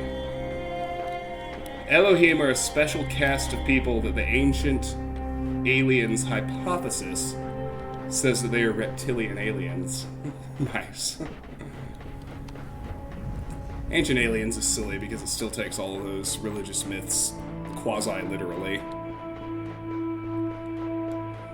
My personal opinion is that anyone with 2 brain cells to rub together realizes that, particularly, you know, things like Bible stories and Krishna myths and what have you, like, they're meant to be myths, and more importantly, I think our ancestors actually understood them to be myths. They didn't have better scientific ways of explaining the way they understood the world, but, you know, they understood that sacrifice in the present leads to blessings in the future, and a whole hell of a lot of Genesis, and in fact the entire first 5 books of the Old Testament, can be seen as basically communicating that lesson, right? In their ancient 6000 BC level of understanding kind of way. Few come this far, but I believe we must seek out the secrets of this world if we want to truly serve the generations to come. Selayfield, V49.3.5863F. Yeah, precisely.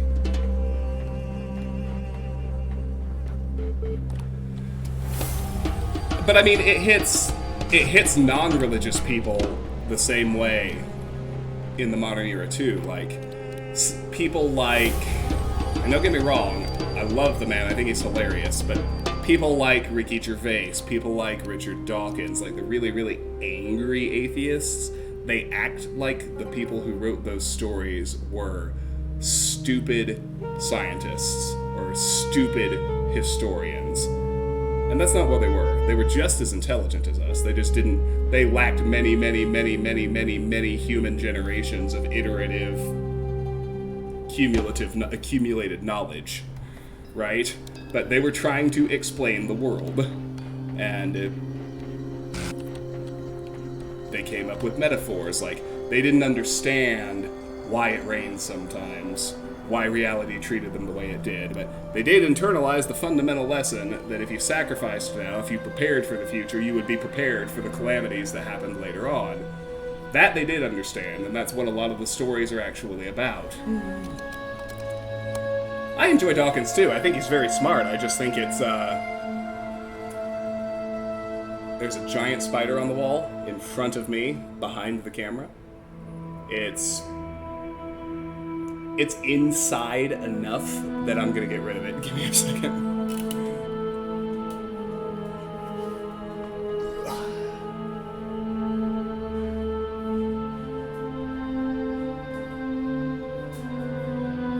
IRL combat, get ready, team.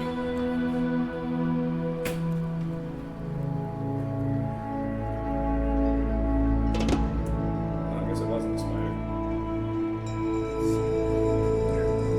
Show you the kill. You can't even see it. It's spindly.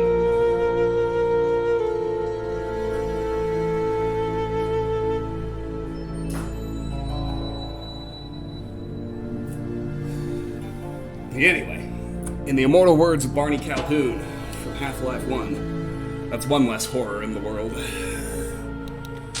Alright, we've still got a terminal.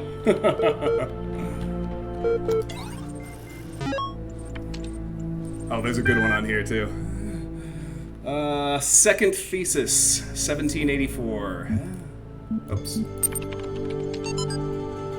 In man, as the only rational creature on Earth, those natural predispositions which are intended for the use of his reason should be completely developed only in the species, not in the individual. Barney still owes all of us a beer. Reason in a creature is a faculty for extending the rules and purposes of the use of its powers far beyond natural instinct, and knows no limits in its designs.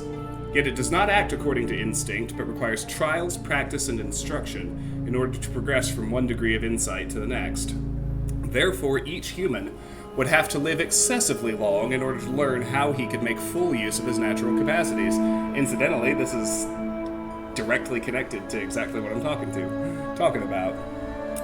Or, if nature had given him only a short term of life, as she indeed has, so she would require a perhaps unpredictable series of generations, each passing its enlightenment to the next, to finally develop her seeds in our species to the degree that she considers appropriate. And that point in time must be, at least as an idea, the goal of man's efforts, for otherwise his natural capacities would have to be regarded as largely meaningless. Immanuel Kant. 1759, boundary.txt. Archive, 1759 CE, F991, Samuel Johnson. What, said he, makes the difference between man and all the rest of the animal creation? Every beast that strays beside me has the same corporal necessities with myself. He is hungry and crops the grass. He is thirsty and drinks the stream. His thirst and hunger are appeased. He is satisfied and sleeps. He rises again and is hungry. He is again fed and is at rest.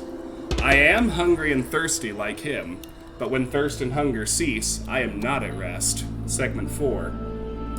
Then raising his eyes to the mountain, this, said he, is the fatal obstacle that hinders at once the enjoyment of pleasure and the exercise of virtue. How long is it that my hopes and wishes have flown beyond this boundary of my life? which yet I never have attempted to surmount. And finally, I really like this one. Robots.txt. There once was a robot from Spain who went a little insane. It found that its data had never left beta and needed to upgrade its brain. There once was a bot from Japan whose eyes the numbers could scan. It found that the facts required an axe and a very serious plan. There once was a brilliant AI whose circuits were built not to fry. It got caught in a loop, it got caught in a loop, it got caught in a loop. Alrighty. What is still left? We still have one very significant ending-altering Easter egg to find, and then we can start solving puzzles. I have not, although I've had it recommended to me, Dr. Freeman. I watched somebody stream some of it one time. Now I really like. Check out the spelling on crowbar. So, here's the obvious Half-Life Easter egg, which is still neat. But then, the most important thing we do in the entire game. Go to the Serious Sam crate. Free the cat!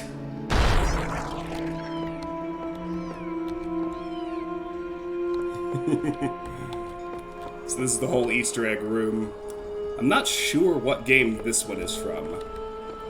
That's your basic Half-Life crate. I think that's also in... Actually, there are a few of these I don't know. This one's Half-Life 2, right? That's a Minecraft block.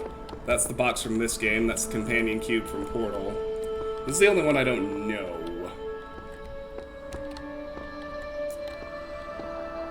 Yeah, no, I don't know this one either. I don't know this one or this one. One of them might be Doom. UCA might be Doom. No, Doom is UAC, right? Union Aerospace Corporation. Isn't that the fictional big baddies in Doom? Maybe, I don't know. Anyway, no more need for the crowbar. Let's go actually solve some puzzles.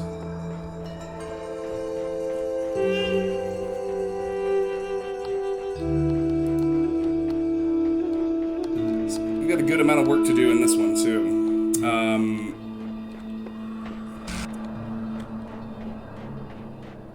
We'll do the more complex one first, so I can get the multi-puzzle star. So let's go to Fan Across Forever. We'll do that first. I don't know why. There's something about these floating fan puzzles that, you know, keep iterating, getting more and more complex as you go into the game, but I really like these. I can't remember. Is there a box in here? Yes. Okay, good. Grab your jammer. Get a box. Turn on the fan. Bring your jammer. Ride the fan. Yes. Cat emotes. More. So, bring out the come on, drop it down there. There you go. Bring out everything. The second box, the connector. I said, drop it!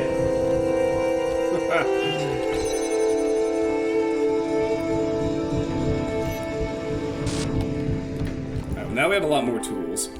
Let's start working our way through here. First, let's use the connector to open this side. Then we can jam it open from inside. I think the only thing we need to bring with us at this stage is the connector, I think. Because I can jam this middle gate, then open that last one, which gets me another connector, and yeah, that's actually everything I need. That said, we're just going to leave this connector right here. My tools are afraid of heights. It does seem that way, doesn't it? So now we gotta juggle our stuff back out.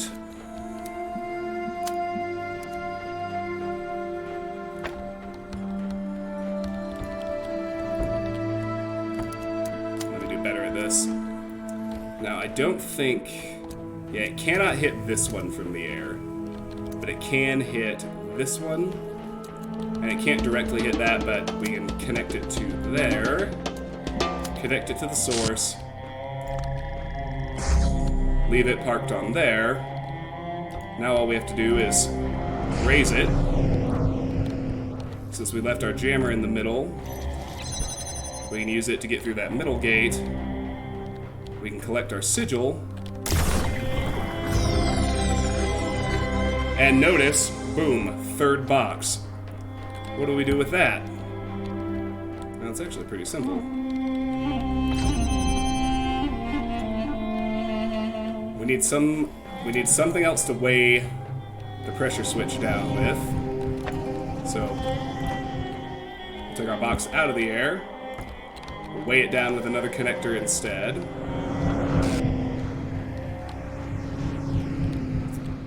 And then we will put all 3 boxes underneath to boost that red laser as high into the air as we possibly can. Once that is done, we can cross over to bouncing side by side.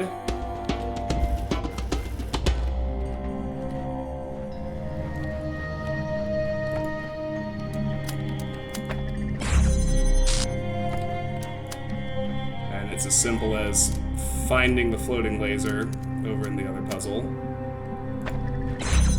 and grabbing our first star.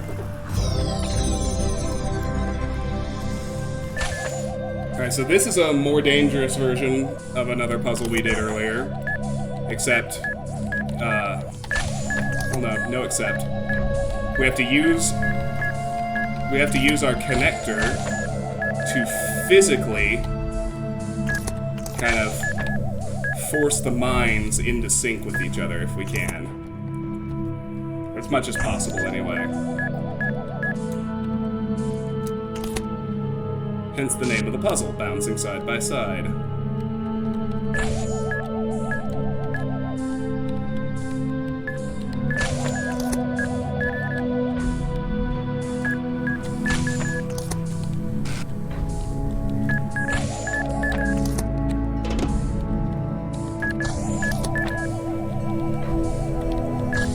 Okay, that might be enough, we'll see.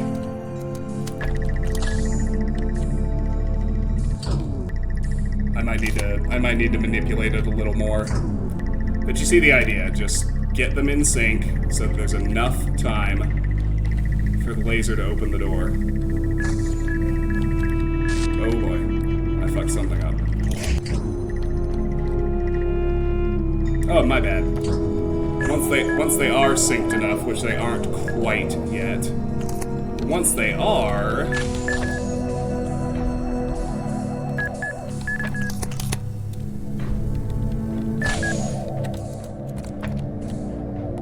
I fucked up. We don't need a daisy chain at all.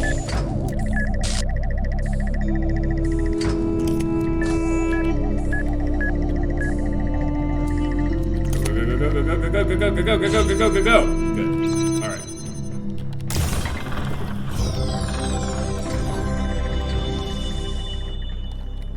Second to last yellow. Let's go ahead and get the last yellow in the entire game. Thank you. This one is also ultimately the way to get to the second star. Big lump of mine. We need both boxes. We already learned way back in Road of Death about putting boxes on top of mines. This just takes it to the next level by showing us that... Oh, well. He was supposed to jump onto the box. But, if you've really paid attention, you have noticed by now that mines don't have very good vertical sensitivity. If you're above them, they tend not to go off. Which is the entire premise of this puzzle. Use our boxes, ride the mines. We'll have to wait for that one to come back.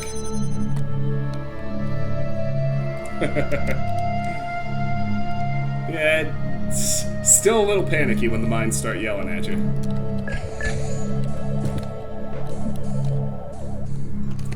And boom. No more yellows. Now, thing one is to put our ride back, then grab the spare box.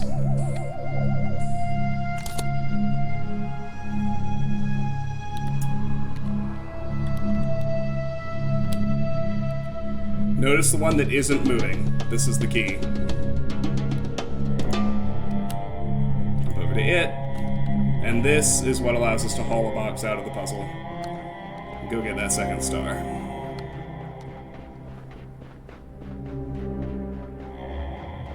Ah, hey, there you go.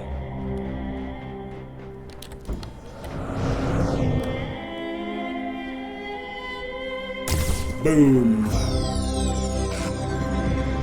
Alright, one more sigil to finish out this world. Thank you. I like to think so.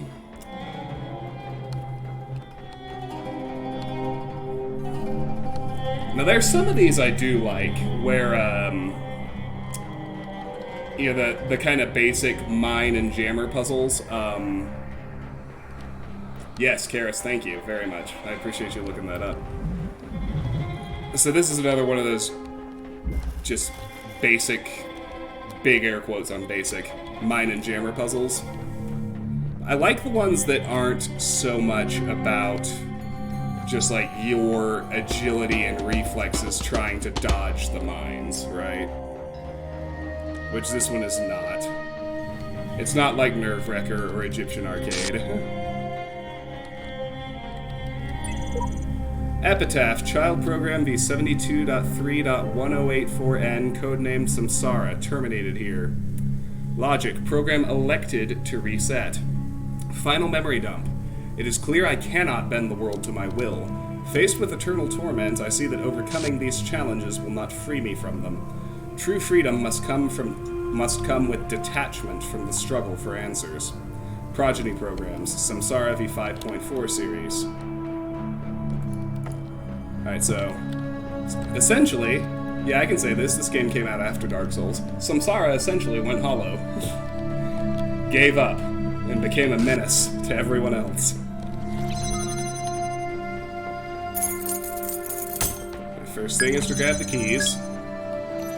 Now, in order to use these keys, we need to, like we did back in B3? Maybe B2. Whichever one it was, higher ground. We gotta desync mines, which we've already learned to do,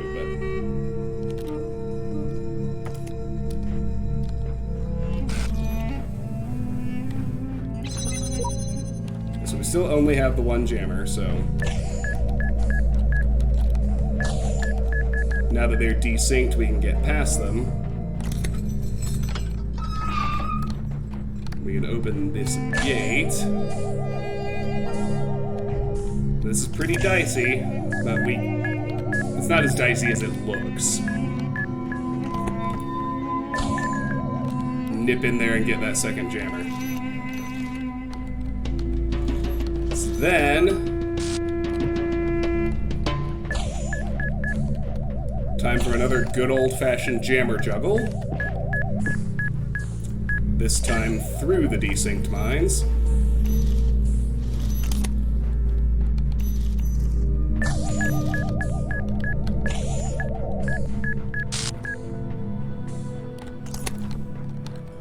Come on, you know how to do a jammer juggle. We've been doing that since A1. And here's the third jammer. That's everything we need. Now we just have to get stuff out.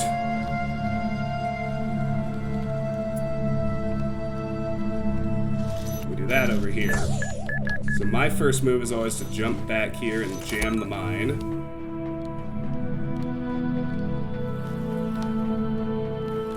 Then we get jammer number 2. Open the first gate. Jammer number 3. Set up the juggle. Do the juggle. Don't forget the third jammer. We don't have to worry about that mine anymore. Juggle this gate too, and we have all 3 jammers in the front area of the puzzle.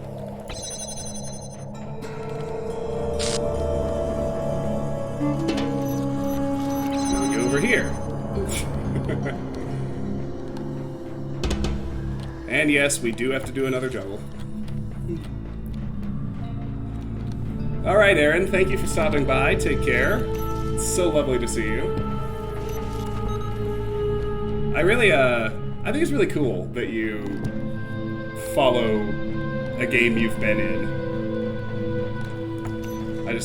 We were talking about that in my Discord last night. It's really neat that you actually like the game you worked on enough to keep following it almost 10 years later. Because we all like it too, quite a lot. Have a nice night. And then, with 3 jammers in here, we are able to shut down the gate and both turrets and claim the final sigil in B7. Now next is to go to World C. The land of tombs is yours now, and let this be a lesson that only through faith may death be conquered.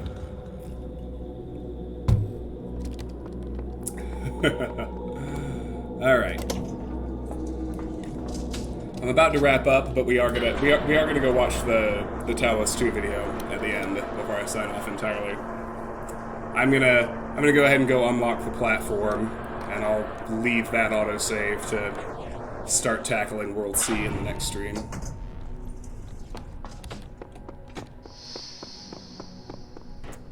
Now remember, B is not quite actually done. We still need to do it Star World, but we need 1 more star first. There's 1 more in the tower, the other 9 are in World C.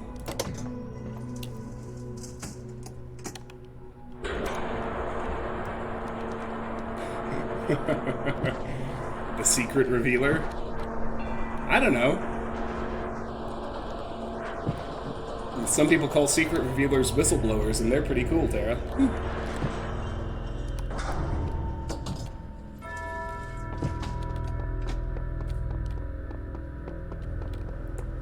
Alright, we've already explored down here. We've got Elohim's dialogue. I already read the QR codes. Already did the axe. Already did the messenger island. Yeah, let's unlock our final tool right quick.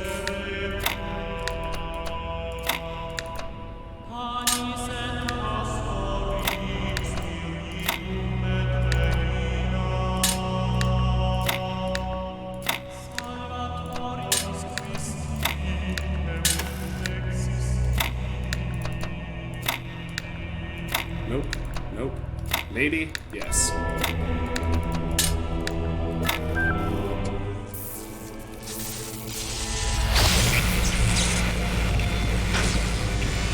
Alright.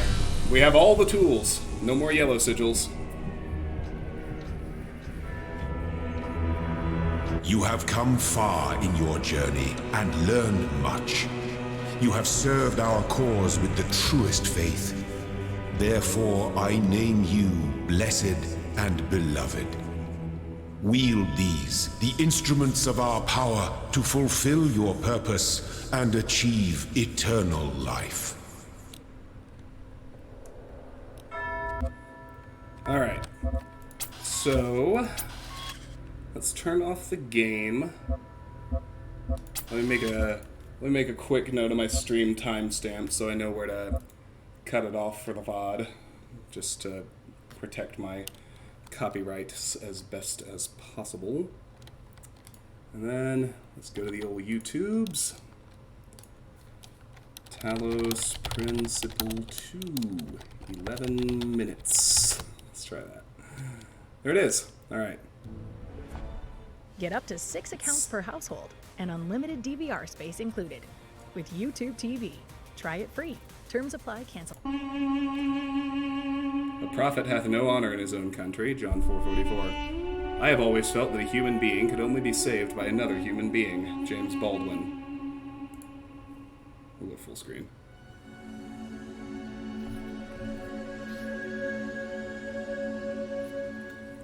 Oh, okay. Sorry, I wasn't watching chat. Dr. Freeman, thank you for stopping by. I respect your radio silence. I'm too curious, and I've never minded spoilers much. Not that I think they would. I think that first 11 minutes of the alpha version would be too spoiler heavy, but I respect that. Take off. Thanks for stopping by. It's always a pleasure to have new friends and meet more fans of this game. I'm planning to pick up with World C tomorrow night, unless something happens and my plans change. But let's see. Here we go. Well, that's... Oh, nope. Just kidding. I was about to say that's literally the start of the first game, but obviously it's not. The architecture's different. But it is the same music, and let me look at this closely. It's the same map. It's just different textures.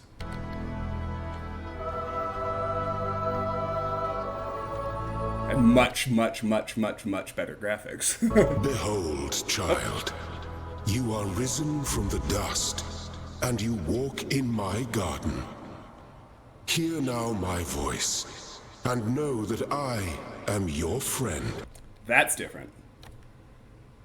In the first game, he said maker, remember? Now he says he's your friend. And I am called Elohim. Yeah, it's the exact same calibration routine from the first game, but Elohim is now introducing himself as your friend.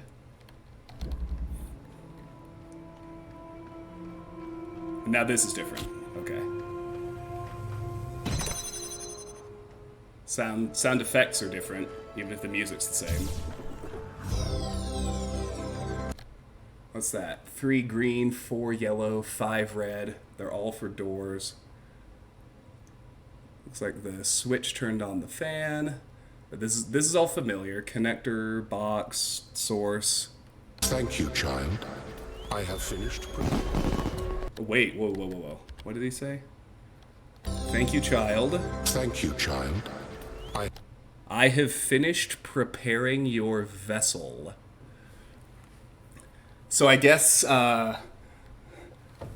however far in the future this is after the first game, it looks like they still use the original simulations calibration program before they pop a consciousness into a new body. I have finished. Oh yeah, because here they all are. Look, it's 1K. 1K. Hey, 1K. Welcome to New Jerusalem. Shouldn't the mayor be starting his speech? Alright, so they actually called their city New Jerusalem. Like they said they were going to do in Gehenna. This should be interesting. At least give him a chance. Dear citizens of New Jerusalem, many years ago, when the Founders stepped forth from the simulation... When the Founders stepped forth from the simulation many years ago... we have been striving towards 1,000 new humans. 1,000 new humans. They're calling themselves humans. I like that, too.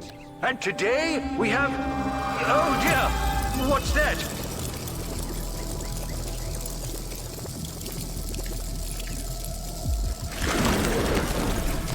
People of New Jerusalem, I am Prometheus, and I will reveal that which was hidden.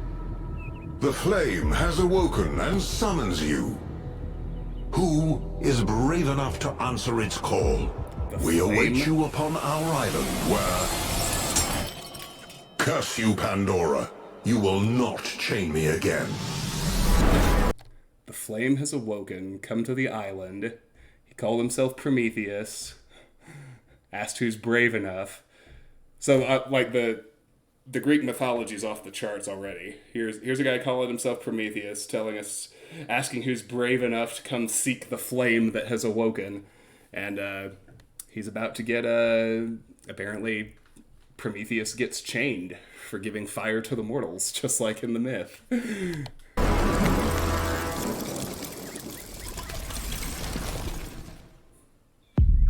Prologue, Brave New World. This isn't caution, it's stagnation. Wow. Exploration? Too dangerous. Expansion? Too dangerous. We barely even scavenge anymore. You call it stagnation, I call it balance. Their names are Byron and Alcatraz. And I call you an idiot. If you're up for an adventure, meet us at the conference room.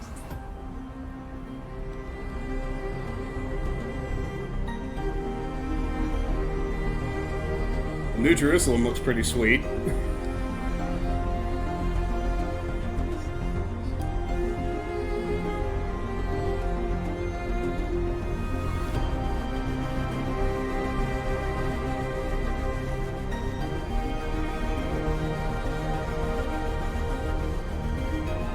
I tried to mouse look there. I forgot I was just watching a video for a second.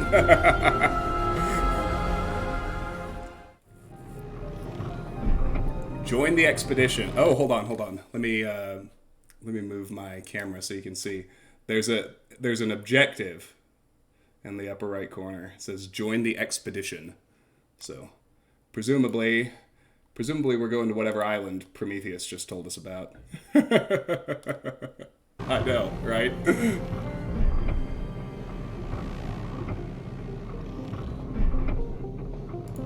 I want to look at this for a second.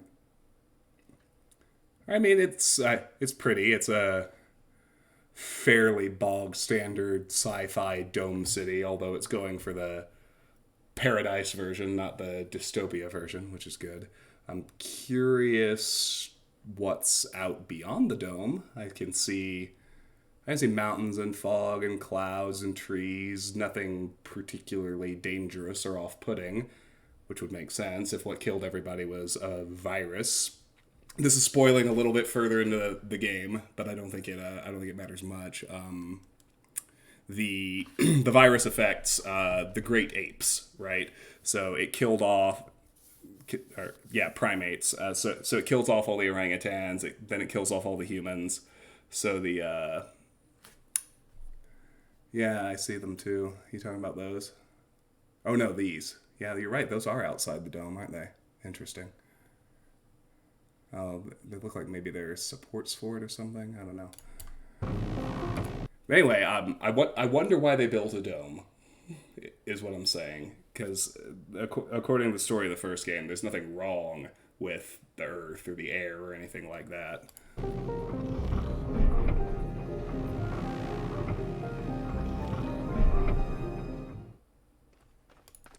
Maybe they understand the value of... Maybe it's not to protect them. Maybe it's to protect nature. Maybe they learned from the Earth. Maybe they learned from Humans 1.0. Welcome. Do please join us at the table. Hermanubis. Oh, ads. Whose land is this? Now, I will get copyrighted for having this, so we're not going to watch the trailer for Killers of the Flower Moon. I will just say I'm very excited about this movie. My land.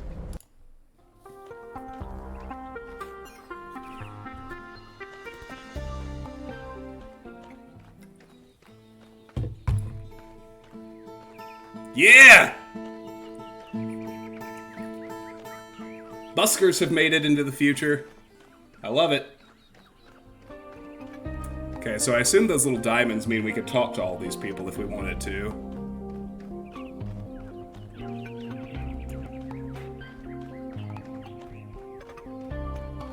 Well, graphics look about 9 years more advanced.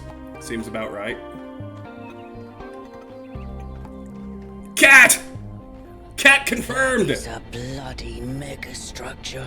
Melville. It really is incredible. Yeah, let's look at this while we can. I wonder if... I guess the central mystery of this sequel is going to be who built this pyramid and what the hell was going on with that Prometheus character. Hey, Tara, I have good news. When they announced the sequel, Tom Joubert, one of the three main writers, like the day the trailer aired, he said, the first person who asks me a question that's not, too spoilery, I will answer it. And the first person to reply asked him, "Can we pet the cat?" And Tom said, "That is a perfect question. Yes, you can." So yes, it's already been confirmed you can pet the cat.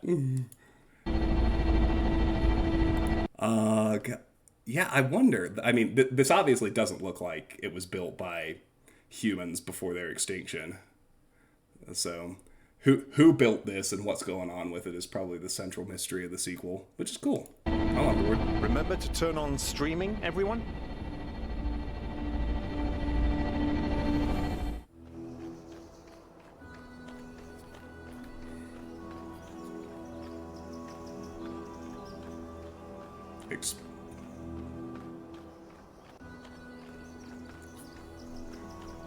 Here, I'm gonna move my camera to the lower right. Oh, hold on, I'm on the wrong screen. There we go. And briefly just hide the event list, so you guys can see. This is obviously like the very beginning of the game. The objective is explore the area. This underground structure seems to be part of some kind of transport system. No power, though. Where is the capsule taking 1K? To that enclosed area in the eastern lowland. All right, Yakut the navigator has his cat ride his shoulder. That's pretty good.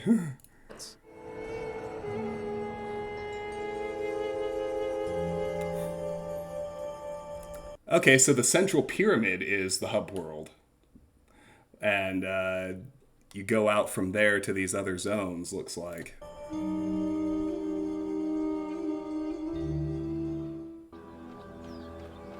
Okay, here we go. Reconnection. Whoa. RGB converter is what the device was called.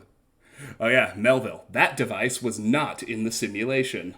Device was not in the simulation.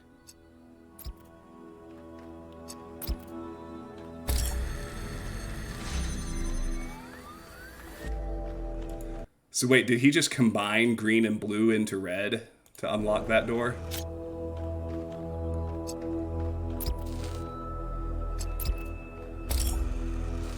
Oh yeah, now he's gonna do blue and red to make orange. Yeah, I am at they almost certainly have an accessibility option about that. I find it very hard to imagine they would not.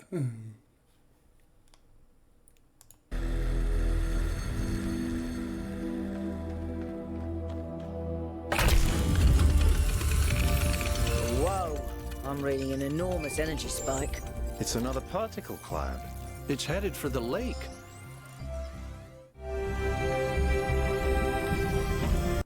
Particle clouds. So maybe we're gradually freeing whatever Prometheus really is. After he got chained.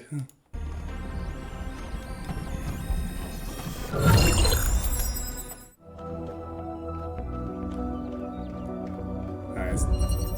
Castling. Connecting. Wait. Hold on. What the hell is this? Ooh. Prometheus Terminal. You have tokens. 1. Not every trial must be overcome as its creator intended. Sacrifice one of my sparks, and I will free the fire hidden in this labyrinth.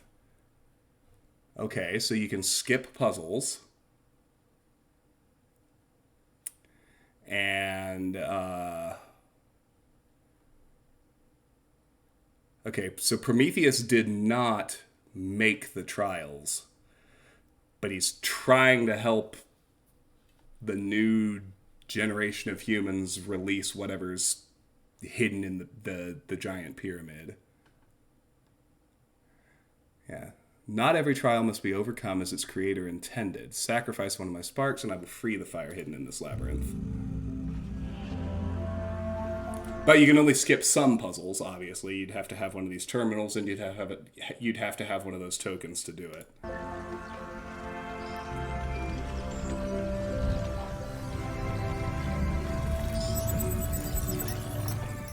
Sea salt and vinegar chips this tangy are 100% I don't know. I probably won't skip any puzzles. That doesn't sit right with me.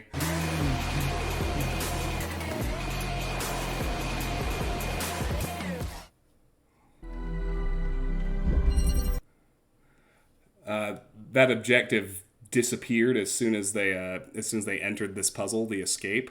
But it said connect to the data stream in a lab, whatever that means. The escape. Driller? Oh, snap! Okay, it just bores a hole in this particular variety of wall.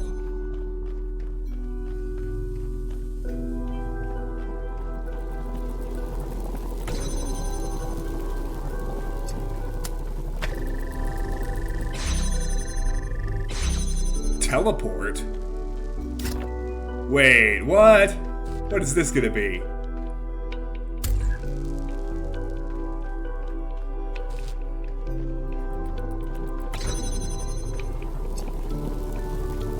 Okay, so the driller hole is too small for you to walk through, but you can pass items through it. Oh shit! You can just warp to that thing as long as you have line of sight to it? Oh, they're gonna be able to make such complicated puzzles with that.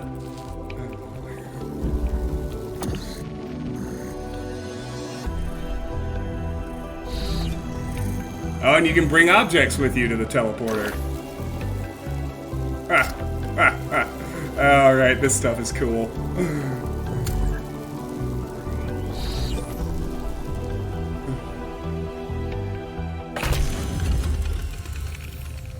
Leg up.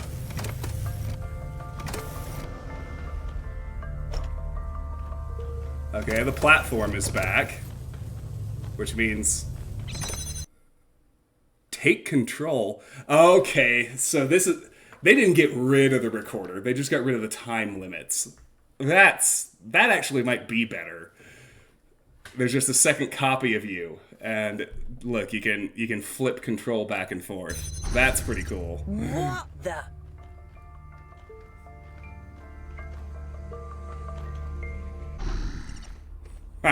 Okay, this is neat.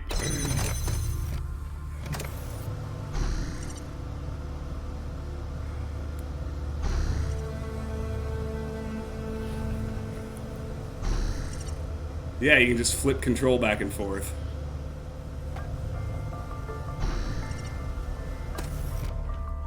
Alright. I mean, I guess they technically did get rid of the recorder, but... oh yeah, there's gonna be some fucking mind benders in this game, I can already tell. Whoa, hold on, there's something else there. Look at this. Up here in the upper left. 1, 2, 3, 4, L, 5, 6, 7, 8, L. There's a symbol, N1, and they're like... alright, well this is where the sigil trackers were in the original simulation, so that's probably just like marking your progress. I like that I have to say, I like that Elohim survived. And they brought him into the new world, and they let him keep his old job of calibrating the new child programs. I actually think that makes my heart happy that Elohim didn't have to die after all.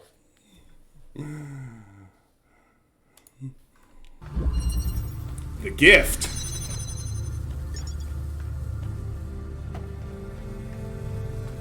Ah, ye old hexahedron.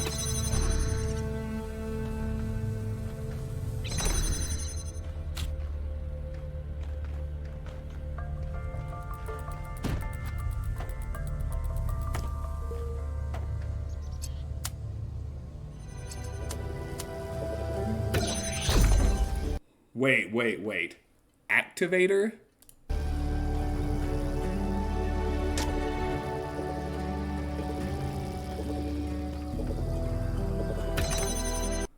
Hold on, let me look at that one again. This yellow dome.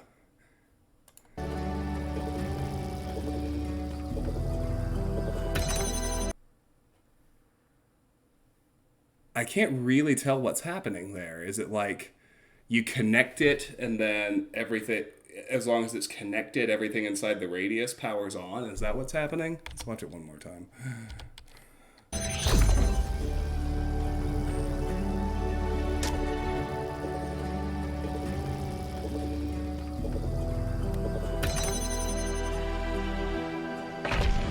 Yeah, I couldn't tell exactly what was happening there, but something like that. Absorption.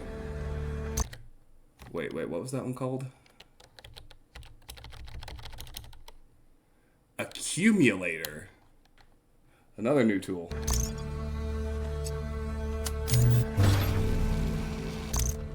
Oh shit!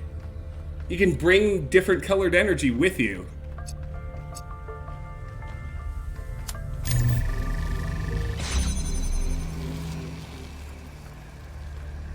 Oh, some of these puzzles are going to be wild.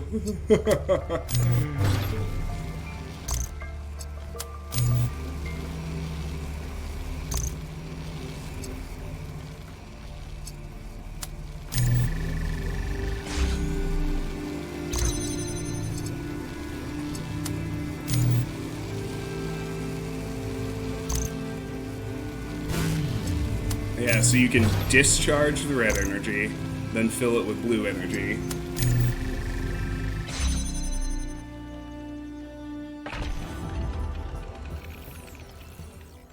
Alright, well, that's it.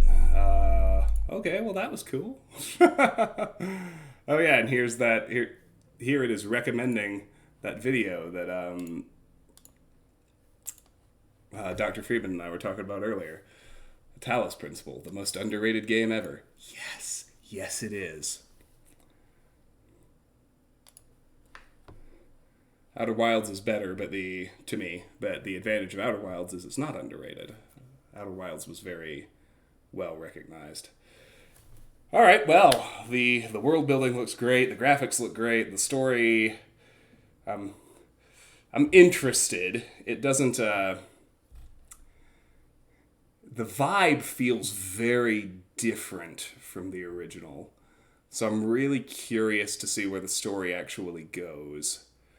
And the new tools and the new puzzles that they showed us just look absolutely incredible.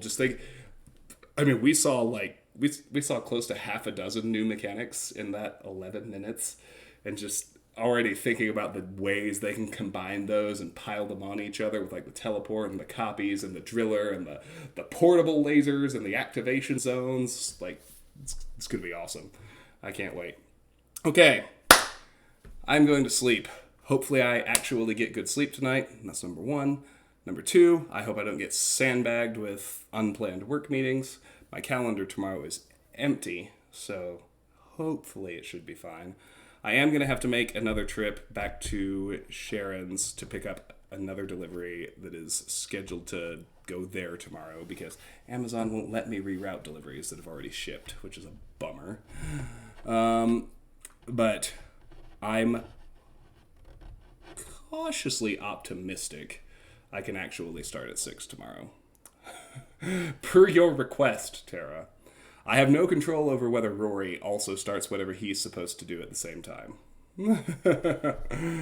But we both do our best, okay? Anyway, thanks so much for being here. I'm planning to see y'all tomorrow night. I hope you can join me. Take care. Have a lovely evening.